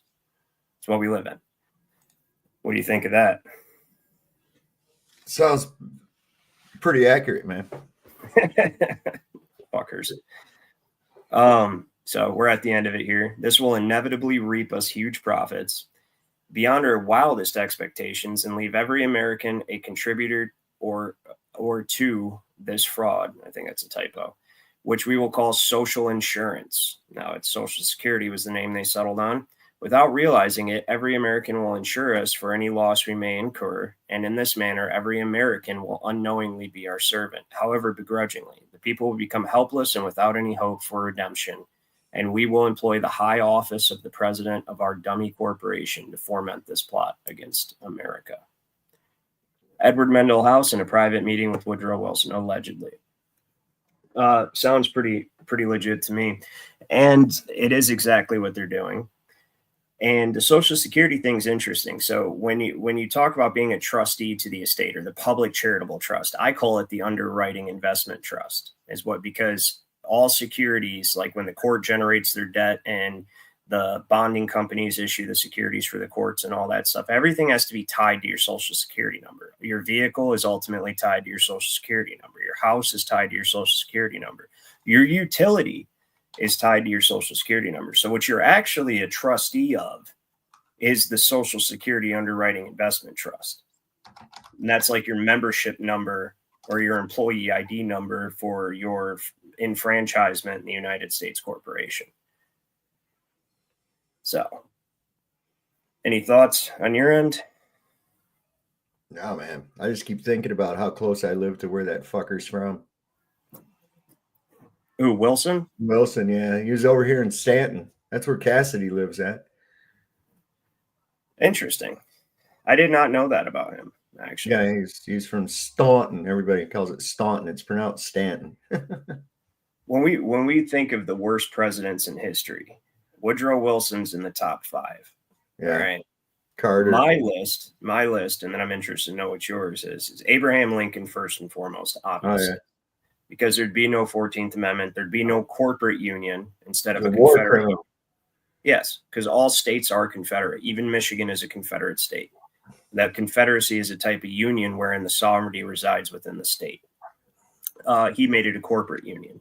So Abraham Lincoln, then Woodrow Wilson, obviously, for creating. No, you know what? I wouldn't even put him second. Tap. I would say FDR second, next to, and it's a tie. Well, without Wilson's sellout, FDR wouldn't have been able to even. This is true. So it's kind of like domino blocks, you know. Yep. So you go Lincoln, Wilson, Roosevelt, not the good one, the syphilitic cripple. Yeah. FDR, yeah, that one. And then I'd have to say, it's really a toss up. Carter. My grandpa always said that was from syphilis. He did. He called him a syphilitic bastard. He did. Yeah, he was definitely a piece of shit. And then I would say after that, I mean, Bush was bad, but really Obama was probably he's up there. He's probably, I would say he's number 4. Lincoln 2.0. He was Lincoln 2.0. And then Biden, obviously, without question. As he wasn't even he was just a mindless. It's looking more and more like that was just another Obama presidency. That was Obama 2.0. That was Obama 2.0. Yeah, even Obama went on that. He's like, if I could, just have somebody kind of stand in for me on a third term. Yeah. And then I could be like in my sweats in the basement calling the shots on my earpiece, and they just do whatever I tell them. I would probably do that. That's what he said. Well, no, that's what you did do. Fucking weirdo. Yeah, he was awful. What do you think about Big Mike's new podcast? Oh, dude, it was a disaster. I heard it was a fucking disaster. The comments in chat was just like. Have you read the comments? Yeah, I have a couple of them. I saw a few on X. I was like, yeah, what do you expect? Come on. And now they're out there, you got 40-year-old frat boy Benny Johnson. He's out there hyping about there's a divorce imminent between him and Barack, and it's like, yeah, no shit. I told you they bought those kids like long ago. Those aren't their kids. So it's called IMO, right? Let's see if we can. Is this the first one? Because I want to see the comments. Is what I do. Oh, God, I do not want to watch it at all. Not even a little bit. Oh shit! Remember when I know, right? Remember when this guy drowned his chef in a lover's quarrel? Someone here has got some serious balls. By that, I mean whoever hasn't disabled the comments yet. If only Joan Rivers could be here to read all the comments. Oh my God. Wanted to read the comments, but all I saw was just here for the comments before giving up. If Hillary Clinton made this podcast, all commentators would have been missing. That's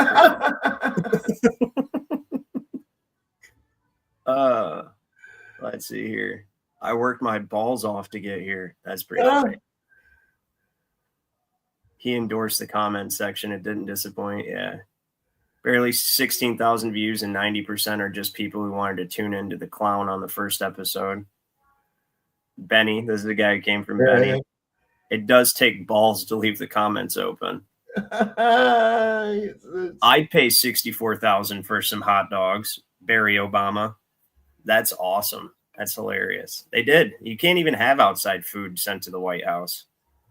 So what was that all about? Because that really did happen. For those viewers who don't know, they did buy $65,000 in hot dogs for a White House party. You can't have outside food sent to the White House. If Bathhouse Barry was there, they could have called this podcast 2.5 Men.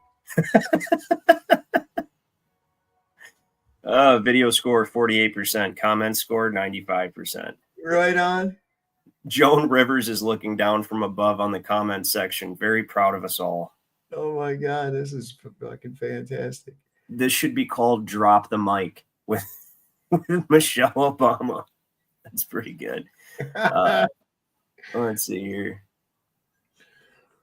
Do you remember when the mainstream media tried to convince us how this woman is super popular with Americans? Yeah, no, dude, there's not one good comment not one single good comment on this whole thing. Please talk about what happened to your chef that drowned in a couple feet of water in your backyard. Yeah. Who needs Disney Plus when you can get this comment section for free? No shit. Oh god, let's see if just a couple more. See if we got anything here. Wonder how big this podcast would be if USAID was still around. That's pretty good. That's funny. Let's see here. It's like, yeah, no, my forever first lady and brother Craig. Oh my god, no. So this person actually likes it. Look at her though. Oh my goodness. Right? I wonder if she's liberal. Anyway. Get out of here. Hey, yeah, describe irony. Somebody threw a Molotov cocktail into a Tesla dealership because of saying that Elon's a Nazi, and then drove off in a Ford Prius. Yeah, that's pretty funny. Yeah, he was one of the biggest supporters. Yeah, he was one of the biggest supporters of Hitler. Yeah, he was not very fond of certain people. That's for sure. I'm a supporter of him too. I'll tell you that right now, man. I'm looking at you. You listen to the speeches and shit he's given, and they're relevant right now.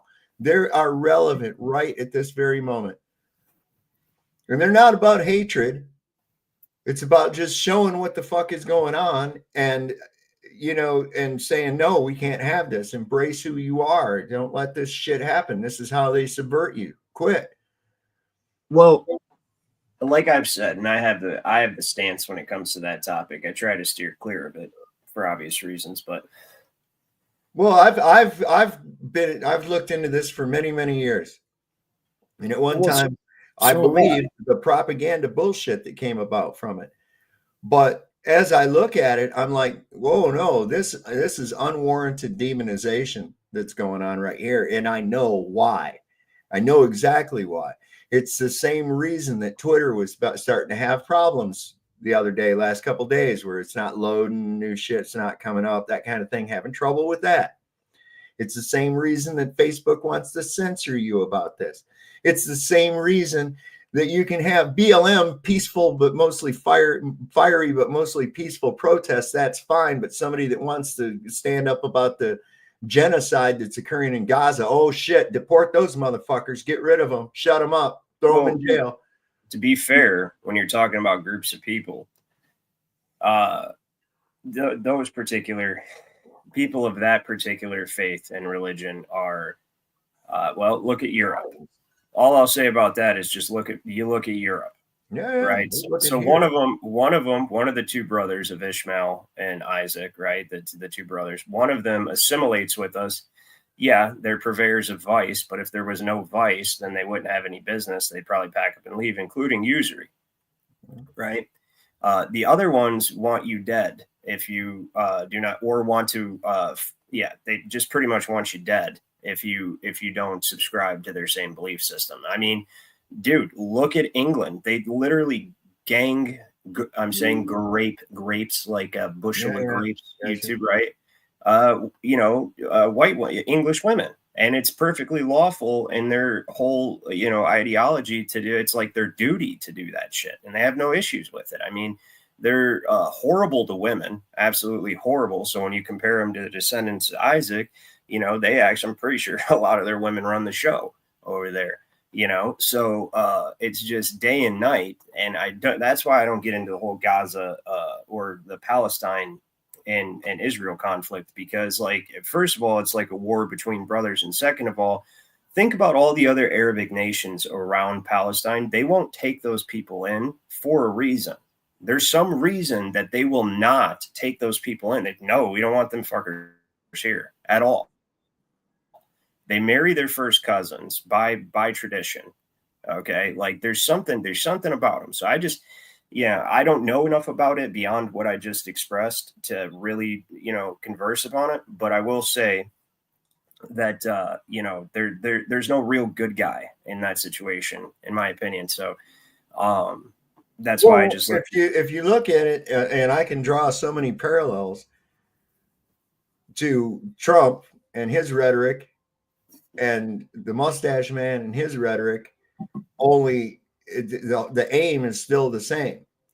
But I think that the mustache man did it the right way because of just how fast everything was. recovered. It was remarkable. It was remarkable.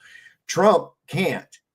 He can't. He's got Israel's member down his throat so damn far. I mean, pulling out the chair for Netanyahu. I mean, it's They're the Iron Bank, though, obvious at this point in time, man. And already now talking about, and here we go. It's going to start. He just bombed Yemen as a sign of strength against Iran. And them little. There you go with Iran again. We're going to be at war with Iran before you know it. It's going to be happening. You watch. So we had the Templars and we had the Crusades and we had these centuries long wars of keeping that particular culture out of Europe, right? And then somehow people have forgotten exactly what that culture is all about regarding the rest of the world and why we fought so hard to keep them out, So, hey, if that's your culture and you're a peaceful person, I have nothing against you. All but right. you cannot sit here and tell me it's a peaceful religion, because it is not. It is not a peaceful religion at all. Well, it's like this, man. It's like whatever you're doing over in your own house, that's your fucking business. Okay. Don't bring it to my house. There you go. That's pretty much it. Don't bring it to my house. Yeah. And that's what they do. And that's how they go. They don't have any allegiance to any one nationality. They have an allegiance to their little club of shrunken penises. That's the only allegiance they have. They don't recognize Poland, England, United States, none of that shit. They only know the Zionists. That's all they know. Well, that's all they have allegiance to. With that being said, you're talking about a small group within that entire body of people that actually is, like Ian Carroll said on the Joe Rogan show, and I tend to agree with him, that it's kind of creating a stain on everyone else in popular opinion. And when it comes to the way that Trump has to treat Israel, here's just the fact. And you can love it, you can hate it, you can dislike that, but it's not an opinion of mine. It's a fact. They are like the Iron Bank of Game of Thrones. They are the absolute creditors to most of the world right now through the central banking system. And so, there's the idealism of how you would like the president to handle the situation. And then there's the stark realities of what has to be done to handle the situation, because the only form of warfare that's more devastating than actual physical warfare is economic warfare. As we see, that's why you go pay for your license. That's why you go fight in Nisi Prius courts against misusing your own property. You know what I mean? Because you don't use it the way they tell you to. And all this, it's all a result of economic warfare. It's absolutely devastating. And so there are very interesting things that are being done to get us out of that situation. I don't necessarily agree with AI. Everybody should know how I feel with that. But it's Pandora's box is open, and I don't agree with digital currency at all. But if it's going to happen and it's hard asset backed, it's not just debt currency, then that does open the door for you to have property rights again and access to the common law, even without doing what I'm doing and what other people have done and claiming your estate and all that. You should do that anyways. But for the general public who will never do that, because, and I tell this to the Jurist Society, I'm sure if any of the members are in here, they can agree with me, is that most people in this country are infants. You can have a conversation with somebody and you can say, hey man, what's the starting lineup to the, Chargers, right? And they'll give you the first string, second string, third string, fucking coach, assistant coach, all that. They'll give you all that shit. And then you can be like, who's the Secretary of Defense? Yeah, exactly. Right. You're an infant. That's a simple fact. You guys don't know the law. You have no idea how politics work. You have no idea how money works. You have no idea how any of this stuff works. And most people are infants. And the worst thing is, and this isn't to my subscribers, if you don't know that stuff right now, that doesn't make you necessarily an infant because you're learning it. These people I'm talking about, the vast majority of people, have no interest in learning any of this stuff at all, the way that the world works. So they will necessarily continue to be infants. And so what we're trying to find is a delicate balance of society where we have the ability to be free, but also have the ability to manage the infants. You know what I mean? And it's a tricky situation, in my opinion. You get what I'm saying, though, or do you disagree? Yeah, I mean, Yeah, I agree. Yeah. Yeah, because I mean, you know, it goes back to the anarchy thing. I love the idea of anarchy. Like, I do. We live, it's the encroaching tyranny that comes in when it starts to invade into your personal life. That's where you have to draw the line. I agree that, yeah, you got to kind of, if not through penalty, but through your own. I like, for instance, I drive the speed limit not because I don't want to get a ticket, but because, listen, they figured out what the maximum safe speed along here is based on the conditions of the road, based on the conditions of the area, based on the type of surroundings it has. And I'm not going to go ahead and question that. You know, I'll go ahead and do that because it's going to be the same. Yeah, you live in the mountains. Yeah, that's understandable, right? But you do it of your own volition. I don't want to get shot over a fucking sticker on my vehicle or something. You know, and they will. There is nothing so trivial that they will not kill you over it. That's true. That's reality. But the difference is, and I tell people this all the time, is not you don't you comply, but allow them to and let them know that it's under duress, because you're just going to go to battle. That's what the court is. Then you never give the court jurisdiction. If you have claimed your estate, you have your seal, and you serve them with the claim and all of that, then yeah, now you've actually you can file an at-law counterclaim, become a plaintiff, and take control of the court. And even though they're going to ignore you and disregard you, as unbelievable as this sounds to people, this is stuff you can do. And as I showed you guys earlier in tonight's stream, it works. It actually works. Now that judge, for not taking him seriously and just doing whatever the hell he wanted, thinking he was God, now he cannot do anything with his own property at all. He has a $6,800,000 lien, right? Because we just play their game back at him. But you take it up in court. Don't ever fight him on the side of the road with the cops, because my dad's right. They will shoot you. They will fucking shoot you because they've got an ego problem, you know. And I'm not saying all cops are bad, but the majority of them are attracted to that position because of the power. It's not like they get rich being cops. They like to go ahead and, you know, bully people, and it's just a fact. And they're not into it to serve and protect and all that other bullshit, or because they want to serve the community. It's because they get to be they think they're a fucking honcho of some kind, and they can exact authority over people. And that's you know, that kind of mindset in the first place. Why in the fuck do you want to control other people? Why don't you put those resources into controlling yourself? Right. And when you look at it, it's even more infuriating when you look at what they're doing. They're attempting to enforce the administration of your estate, which means the state presumes you to be an infant under administration, property of your own estate, and is telling you how to use your own property that you go bust your ass for, right? And pay for, even though we don't have money, but you use what's available in exchange for your labor to acquire this property, that just to turn around and have the fucking state tell you how to use it. That's what pisses me off. I have insurance on my automobile. I do that not because the state tells me to. I do because it's fucking smart, right? Well, but I just and who takes, you know, and here's another thing too, is that there's a lot of them, they get into it, and it's just like, I gotta wonder what kind of mindset it is, so they can just go and rummage through and grub through people's personal fucking shit, you know, and search them and touch them and feel their nuts and reach up in their butt crack and shit. I think they're just a bunch of fucking perverts is what I think. Well, yeah, it does take a special type of dude to want to, you know, look up into another dude's butthole for sure. So, well, you know, when they patting you down there and they're feeling around in your junk and shit, and it's like, get your hands off my ball sack, bro. What the fuck's wrong with you? Right. You know, we might have a weapon. Yeah, well, you might consider it a weapon, but I ain't going to do nothing with it to you. You know, just get back, buddy.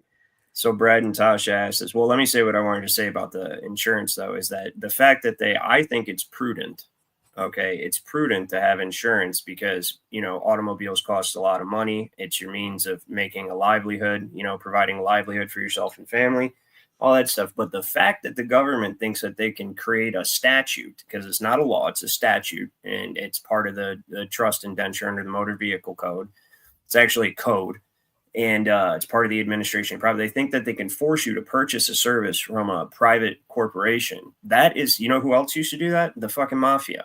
They used to go around to the stores and they'd say, hey, you should pay us insurance to protect you. If something happened to that big window right there in front. Right. Yeah. Well, I don't think anything's going to happen to my store. Well, something might happen to your store if you don't pay us for protection, right? Well, that's the same thing that the insurance companies do with the state. Well, nothing's going to happen to my, say you choose. And like I said, I think it's prudent to have it. It's just smart financial decision. But if you don't want to have it, right, and you're like, I don't think anything's going to happen to my my property, right? Then the cop pulls you over and says, actually, something is happening to your property now because you didn't purchase protection, and causes you financial injury or impounds your shit, depending on where you're at. It's ridiculous, right? So, I want to answer Brad and Tasha. That's what I was going to get at also. Okay, so I just want to preface it by saying that so far, here we are, 3 months into the Donald Trump presidency, and outside of the rhetoric that I've seen on Twitter and other such places, social media, his presidency has not impacted my life one fucking iota. Nothing is different than it ever was now that this guy's in there. It's not greater. Nothing is greater. Gas is still expensive. Eggs are still through the roof. And oh yeah, we're getting ready to feed the fucking military industrial complex. I knew that was coming. So I think if he does enforce no-hide law, we adapt, overcome, and improvise as we've always done. You have to remember, I've gone from what I had to what we are now, and I've managed to do okay. I've managed to kind of slip around the cracks and not have to fucking deal with it. I don't know if he's going to be able to legally enforce any kind of no-hide laws or anything else like that. No, he's already going overboard with another illegal activity, which was introduced by our favorite president, Abraham Lincoln, and that's the issuance of the executive order. There is nothing in the fucking Constitution that gives the president the right to issue out executive orders. Those are dictatorial powers. It comes from the law of trusts because he's the chief executive, but he still has to honor. The whole thing behind that is all presidents, and actually I found this out. I was mistaken when I thought Abraham Lincoln was the first one to use them. They had been used in a limited capacity prior to Abraham Lincoln, but never in the way that Abraham Lincoln did to declare war against the South. That is an egregious violation of. So the federal government's a trust. I'm going to try to keep this brief. Well, look, Godheart Guardian says, damn it, Sav, why won't you just love your daddy Trump? I'll tell you why. Listen, any man that seeks power should be barred from having it. That is my let me give my 2 cents on this. I don't like none of those motherfuckers. That's fine. That's fine. But it's a trust. If it was in its original capacity, you would have no problem with it. In fact, you'd see the value of it. It's a trust. Okay, it's a trust. The state governments are a trust created by the people to serve the people, and the federal government is a trust created by the state government. So it's basically like the grandchild of the people. All right, has nothing to do with you, only has authority over things under its jurisdiction, which originally is only supposed to be the District of Columbia, territories, not states, territories like Puerto Rico, Guam, Philippines, and dockyards, military installations that are federal, right? Or naval installations, rather. And so those are the only things that the federal government's supposed to ever have any kind of jurisdictional authority over. And they're never supposed to be able to dictate your rights or anything regarding your property, especially as one of the people. The executive order is a trust power, okay, of the executive. But the whole law of trusts and the idea, the equitable maxim of a trust is the intention of the grantor can never be deviated from. Right. So that's what makes Abraham Lincoln's executive order so egregious, is that was it, to declare war on southern states. Yeah, that's absolutely not within the intention of the creation of the federal government by the states. In fact, they had the right to secede as part of their agreeing to create that federal union. Right. So with that being said, the no-hide laws, the only law that applies to you as one of the people is common law. You have to contract to be under any other form of law, and unless you're an infant, or it has to be contract or presumption, and that's in the case of infancy. Which here, I'll show you this real quick. Is Title I, Section 8. I'll pull it up, and I'm going to show you that all U.S. citizens are infants. They all are, every single one of them, by definition in the United States Code. So when we look at this, so the president can't determine any law that you're under at all at any point in time unless you fall under this definition. Person, human being, child, and individual as including born alive infant. What that actually means in legalese lawyer speak and trying to confuse you, as it says the words person, human being, child, and individual shall include. Now, has anybody ever heard the term including but not limited to? The reason that term exists is because without the but not limited to, include means only this. It means limited to this. That's include is at the exclusion of everything else. Inclusion is at the exclusion of everything else. So if there's trees, somebody else uses this example. I think it's great though. It says if you're like in this statute, it's called statutory construction. In this statute, the word tree means oaks and elms. Okay. That means that in that statute or by that statute, a pine tree is not a tree. Okay. So anytime the word tree is used in that statute, it's only referring to oaks and elms, and pines do not fall under that because it says includes oaks and elms. Well, this says shall include every infant member of the species Homo sapiens who is born alive. And that's the birth certificate, right?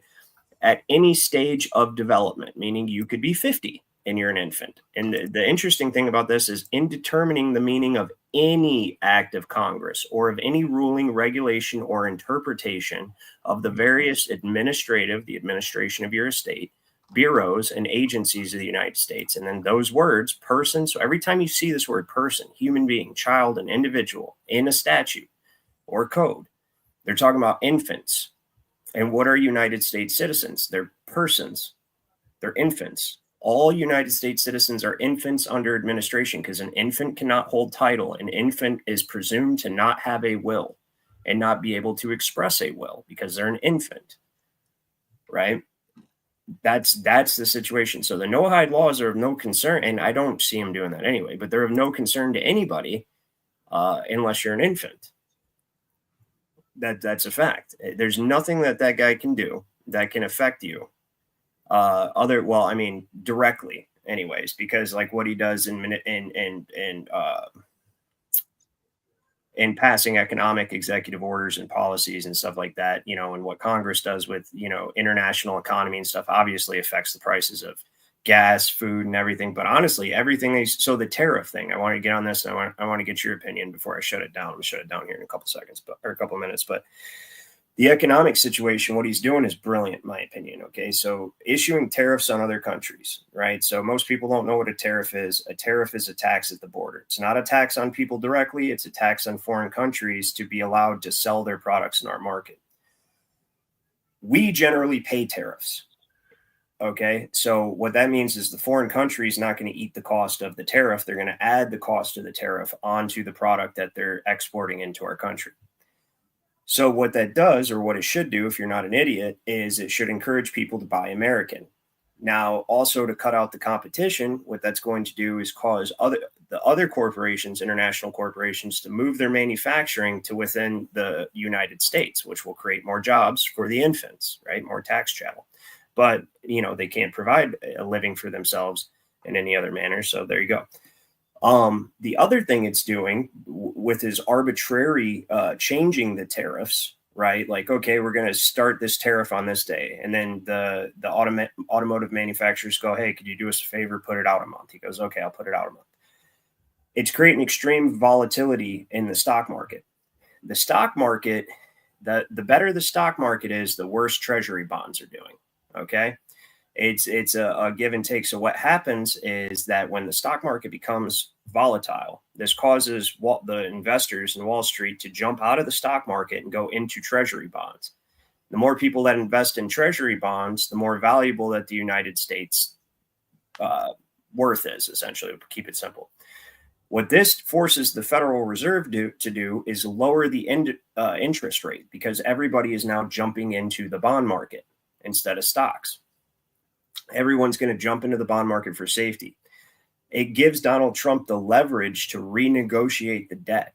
And that's what this guy, everybody's looking at him like he's a politician or whatever. He's a businessman. That's what he's doing, is he's leveraging debt. There's a Time magazine with him on the cover that says, I'm the king of debt. He knows how to manipulate debt. People are like, oh, you went bankrupt 3 times or however many times. Of course he did. He did that on purpose. He didn't go bankrupt because he failed. He bankrupted as an economic strategy, using the debt-based securities market that is our economy to his advantage. That's why he stood up there and told Hillary Clinton, I know what all your donors do. I know the system's rigged. Well, how do you know that? Because I use it just like they do. What do you mean? I use the same system. So you can't tell me that it's not, because I'm doing, he's the first president who ever said anything like that. And so he is actually making the economy better. And the most significant thing that he's done, in my opinion, he's not going to give you your sovereignty back. He's not going to reintroduce common law. He couldn't, even if he wanted to, because the master or the servant cannot tell the master he's the master. But what he is doing is, what he did do was keep us from becoming a communist nation almost immediately. They already had everything geared up for that shit. The old BF pandemic, the flu thing that's going on right now. Oh, they were going to apply that to the max. As soon as Harris was ended, we would all be wearing masks right now, guaranteed, no questions about it. Everything would be shut down again, no question about it. And we wouldn't be having this conversation on the internet at all, because they had a bunch of censorship legislation geared up. They even said it at the World Economic Forum last year. Yeah, after Harris wins, we're not going to have any more of this free speech shit, is the paraphrasing of what was said.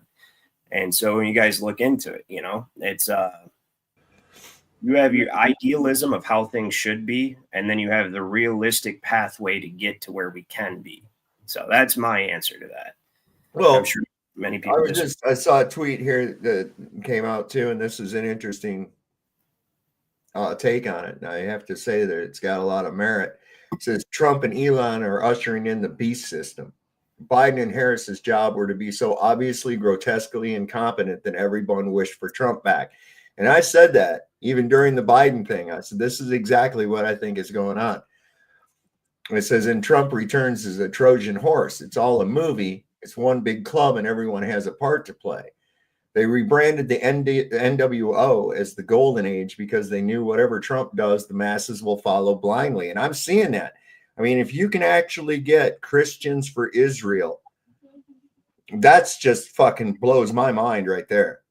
Okay? I agree with that. That totally blows my mind. Well, it's like you don't this. even understand what the fuck your religion Let me is ask you this. That's a pessimistic viewpoint with no credible evidence behind it whatsoever. And it's just as viable as another viewpoint that actually has some evidence behind it.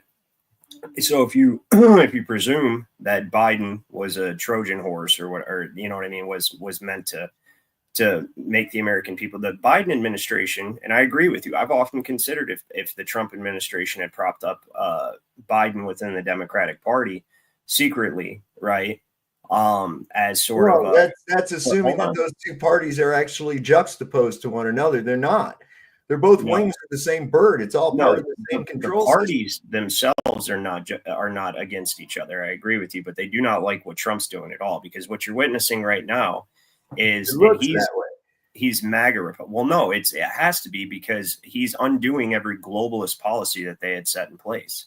Okay, well, he's bringing in all this shit. National currency, electronic vehicle. He's a nationalist. He's a nationalist, and that's the big difference. In the same way that you had John Astor and all those guys that had to be sunk on the Titanic because they didn't want the Federal Reserve, that's the type of person that Trump is. Not saying that he's going to give you, that he's not. If that were true, though, Ryan, I mean, it's like, okay, no, we're not going to give Zelensky anything. We're not going to give Netanyahu nothing. We don't give them anything. It's us. There was a question at the end of what I was going to say. And he's negotiating. He's using the money we give Zelensky as leverage to end the war in Ukraine. Okay, so there has to be consideration. Zelensky has, and you got to remember, it's not just Zelensky, it's the European Union who are willing to go rogue without us. Well, that's you got to know there's a connection between Israel and Ukraine. And start that war. Of course there is, but listen to what I'm saying. So in the past 5 years, without Joe Biden and without the whole pandemic thing and without all that, people would not, in common conversation, people are talking about, Hollywood's a bunch of satanic, Oh, yeah. Like it's common conversation. I'm talking even on Benny Johnson, who's, you know, what you would consider a mainstream podcaster, where he appeals to the general public. He doesn't really get too deep in anything. They're just talking about it like it's common knowledge. Like, yeah, you know, all of Hollywood and DC are a bunch of Satanists. Benny Johnson, you got to watch that guy. Okay. So the point, it's not about Benny. It's the point is, without Biden and without that administration, you could have never awakened the people to the degree that they are. The point, Joe, that's the point to what I was saying, that it is all a big show. Okay, you were played into this. That's what I was agreeing with you. If it was, I think it was for a good reason. And that's, like I said earlier on, it's like he's sugarcoating a turd to feed us, because, you know, everybody's going along. Yay, this is what we voted for. Yeah, this is what we voted for. And then the shit that's not what you voted for, they just kind of overlook it. You know, like, well, it's part of his 5D chess and all this other bullshit. But I mean, you know, like even this Epstein files fiasco. I wouldn't spend all my ammunition. I wouldn't. Well, I mean, think about it. Think about this. You know, I mean, they're never going to release any of that for two reasons. Two reasons. It implicates Israel, and it implicates Trump. Well, okay? That's not the reason. I mean, listen, to pretend that he's not about with that bullshit with the rest of them. Come on, man. He's the only one. He's the fucking showmanship right there. He's the only one who actually helped get Jeffrey Epstein. He's the only part of like the elite that actually helped get Jeffrey Epstein caught, as per the prosecutor. Prosecuted Jeffrey Epstein said Trump was the only one. That was before he even ran for president.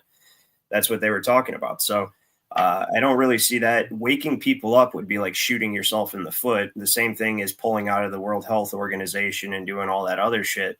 And stopping the communist takeover of the United States, putting China back in its place. If your goal is to create a globalist new world order, right?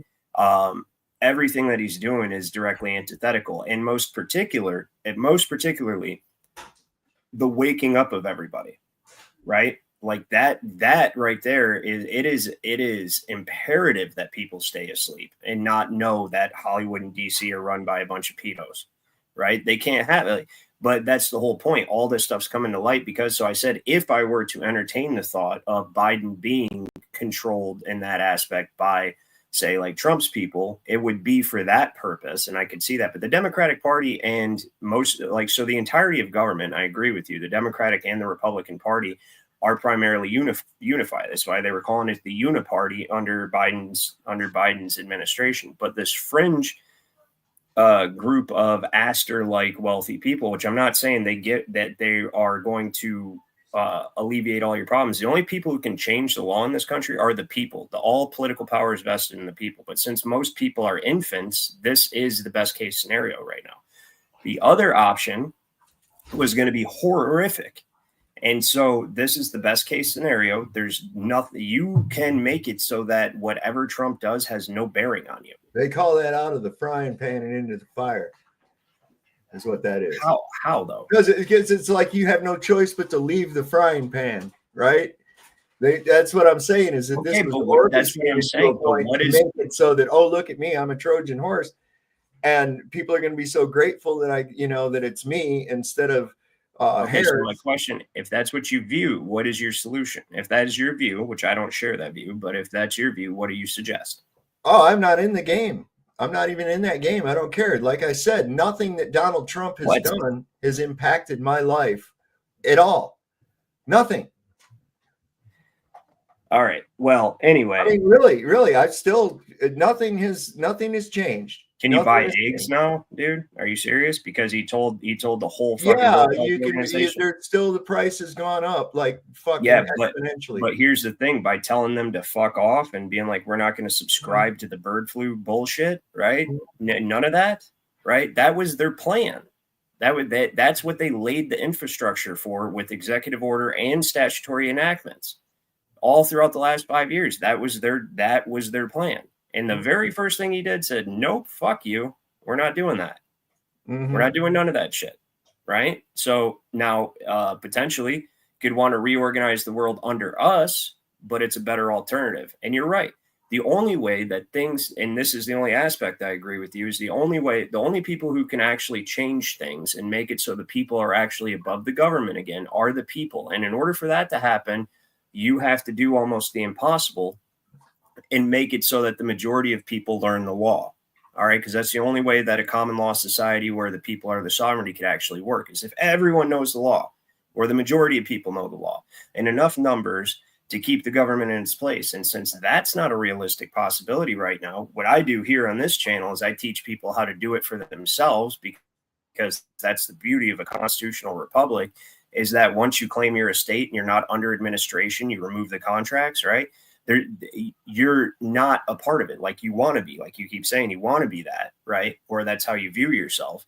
The only way to do that is by learning the law and removing the state's interest in your property, right? Removing the state's or the state's interest from your estate, right?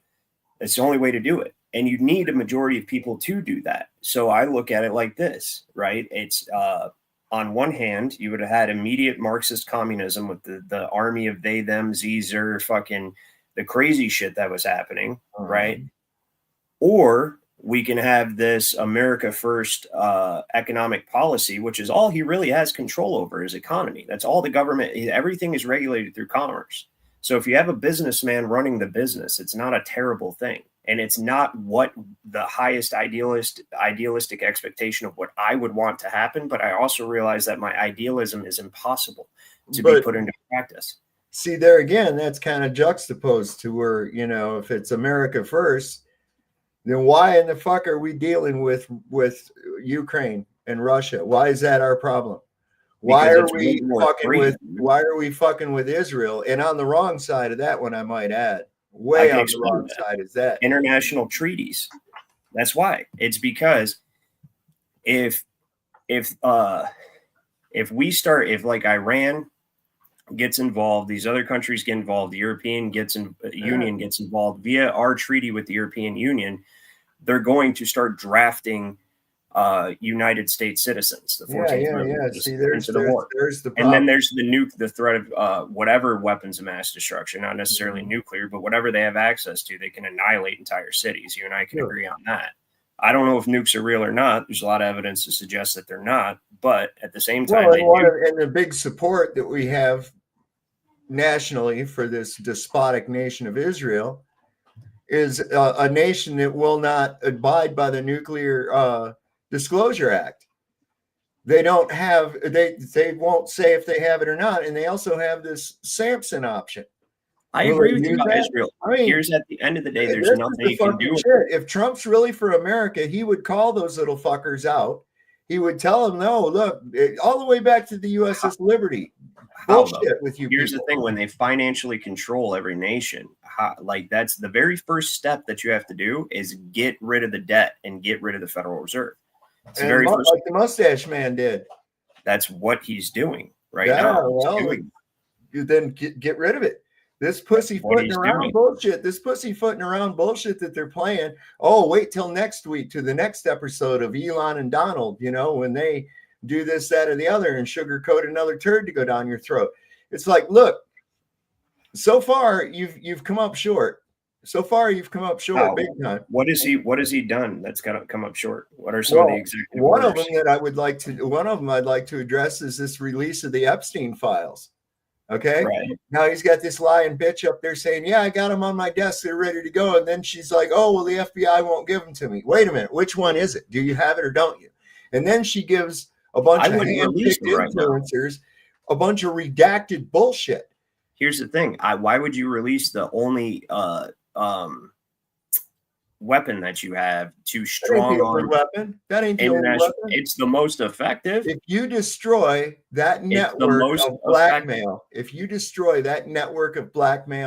and if you take control of that network of blackmail. No, you don't want that. We don't want blackmail at all. On either side. None of the infants in this country have a choice in what they want or don't want because they're subject to their social security and their job and all the other shit, right? They're not owners. The point of the matter is, here we are several weeks in, and where's it at?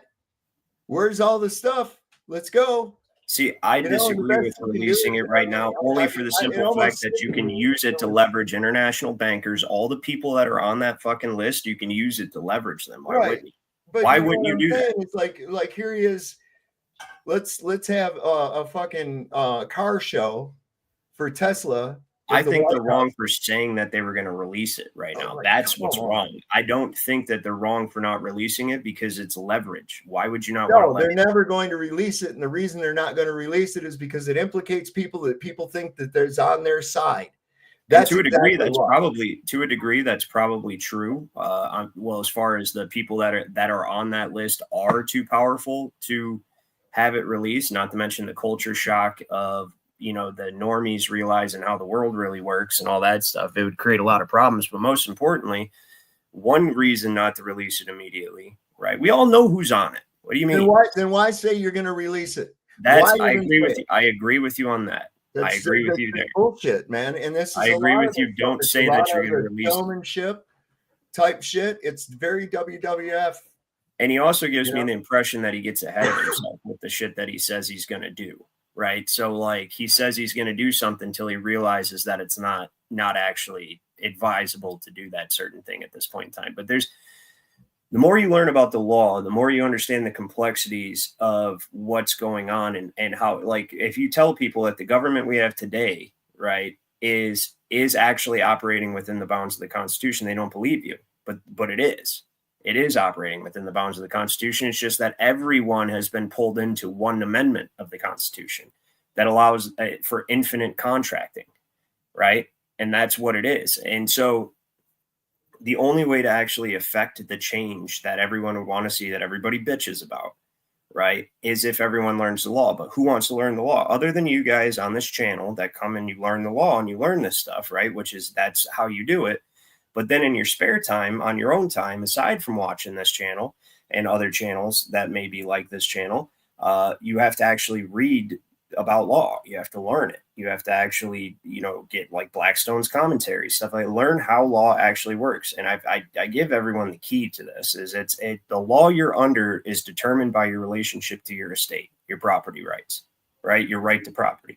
That is how the law is created, like when it's created, because you can't create common law. So the only way that law can be created is via contract, right? Or presumption, if you're pulled under an administrative situation through presumption, which is what has been done, right? But the only way to actually be free and back and return the country to the way that it's supposed to actually operate under common law with the people above the government is to learn the law, take control of your estate, and learn how to keep your estate from falling into the hands of the government again, right? That's what the Set the KV Act everybody knows about of 1666. That's what started the Bank of England, was they escheated all the estates of all their citizenry after the London fires and took it under administration. And once they got that interest in everybody's property, the controlling interest in everybody's property, they were then able to use that as collateral to start the Bank of England. It's the same fucking thing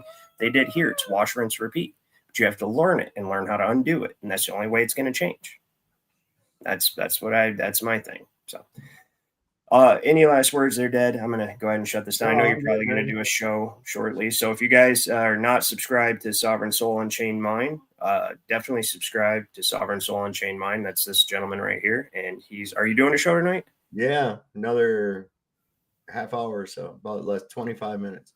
All right, you guys head over there. He'll probably pick up whatever you want to argue with me about on this show. And we go into it hard. Nobody gives a shit. I don't care anymore. This is I've been going pretty hard on the stuff, and it's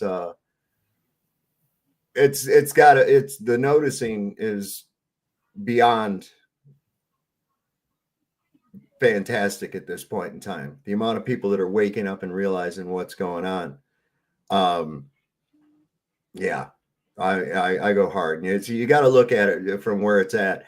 And, I think this is one of the great things. I don't pin any kind of hope on any fucking guy that they're going to put up on TV and say, oh, this guy wants to be the leader and this other fucking imbecile wants to be the leader too. And I'm firm in my commitment that anyone that seeks power should be barred from having it. They're servants is the very first thing they don't know that. There are no leaders in government. They're servants. Yeah, well, they don't know that. Somebody needs to tell their dumbasses that shit, and they won't get off their high horse long enough to fucking listen to you. So, no, excellent. Make sure you guys head over to Sovereign Soul Unchained Mind, unless you're part of the Juris Society, in which case we will have our meeting at 9:45. And then afterwards, we can probably tune in because they'll probably still be going. Oh, yeah, we'll probably be going. It's open panel. Link will be pinned. So whoever wants to come in can come in. All right. Well, thank you for joining me, Dad. I appreciate you coming on tonight. Your insights are always appreciated. And though we don't always agree, we have a good discussion. I'm sure the people appreciate that as well. And I will see you guys next week at some point when I have an opportunity to do another stream. So have a great night. Peace out.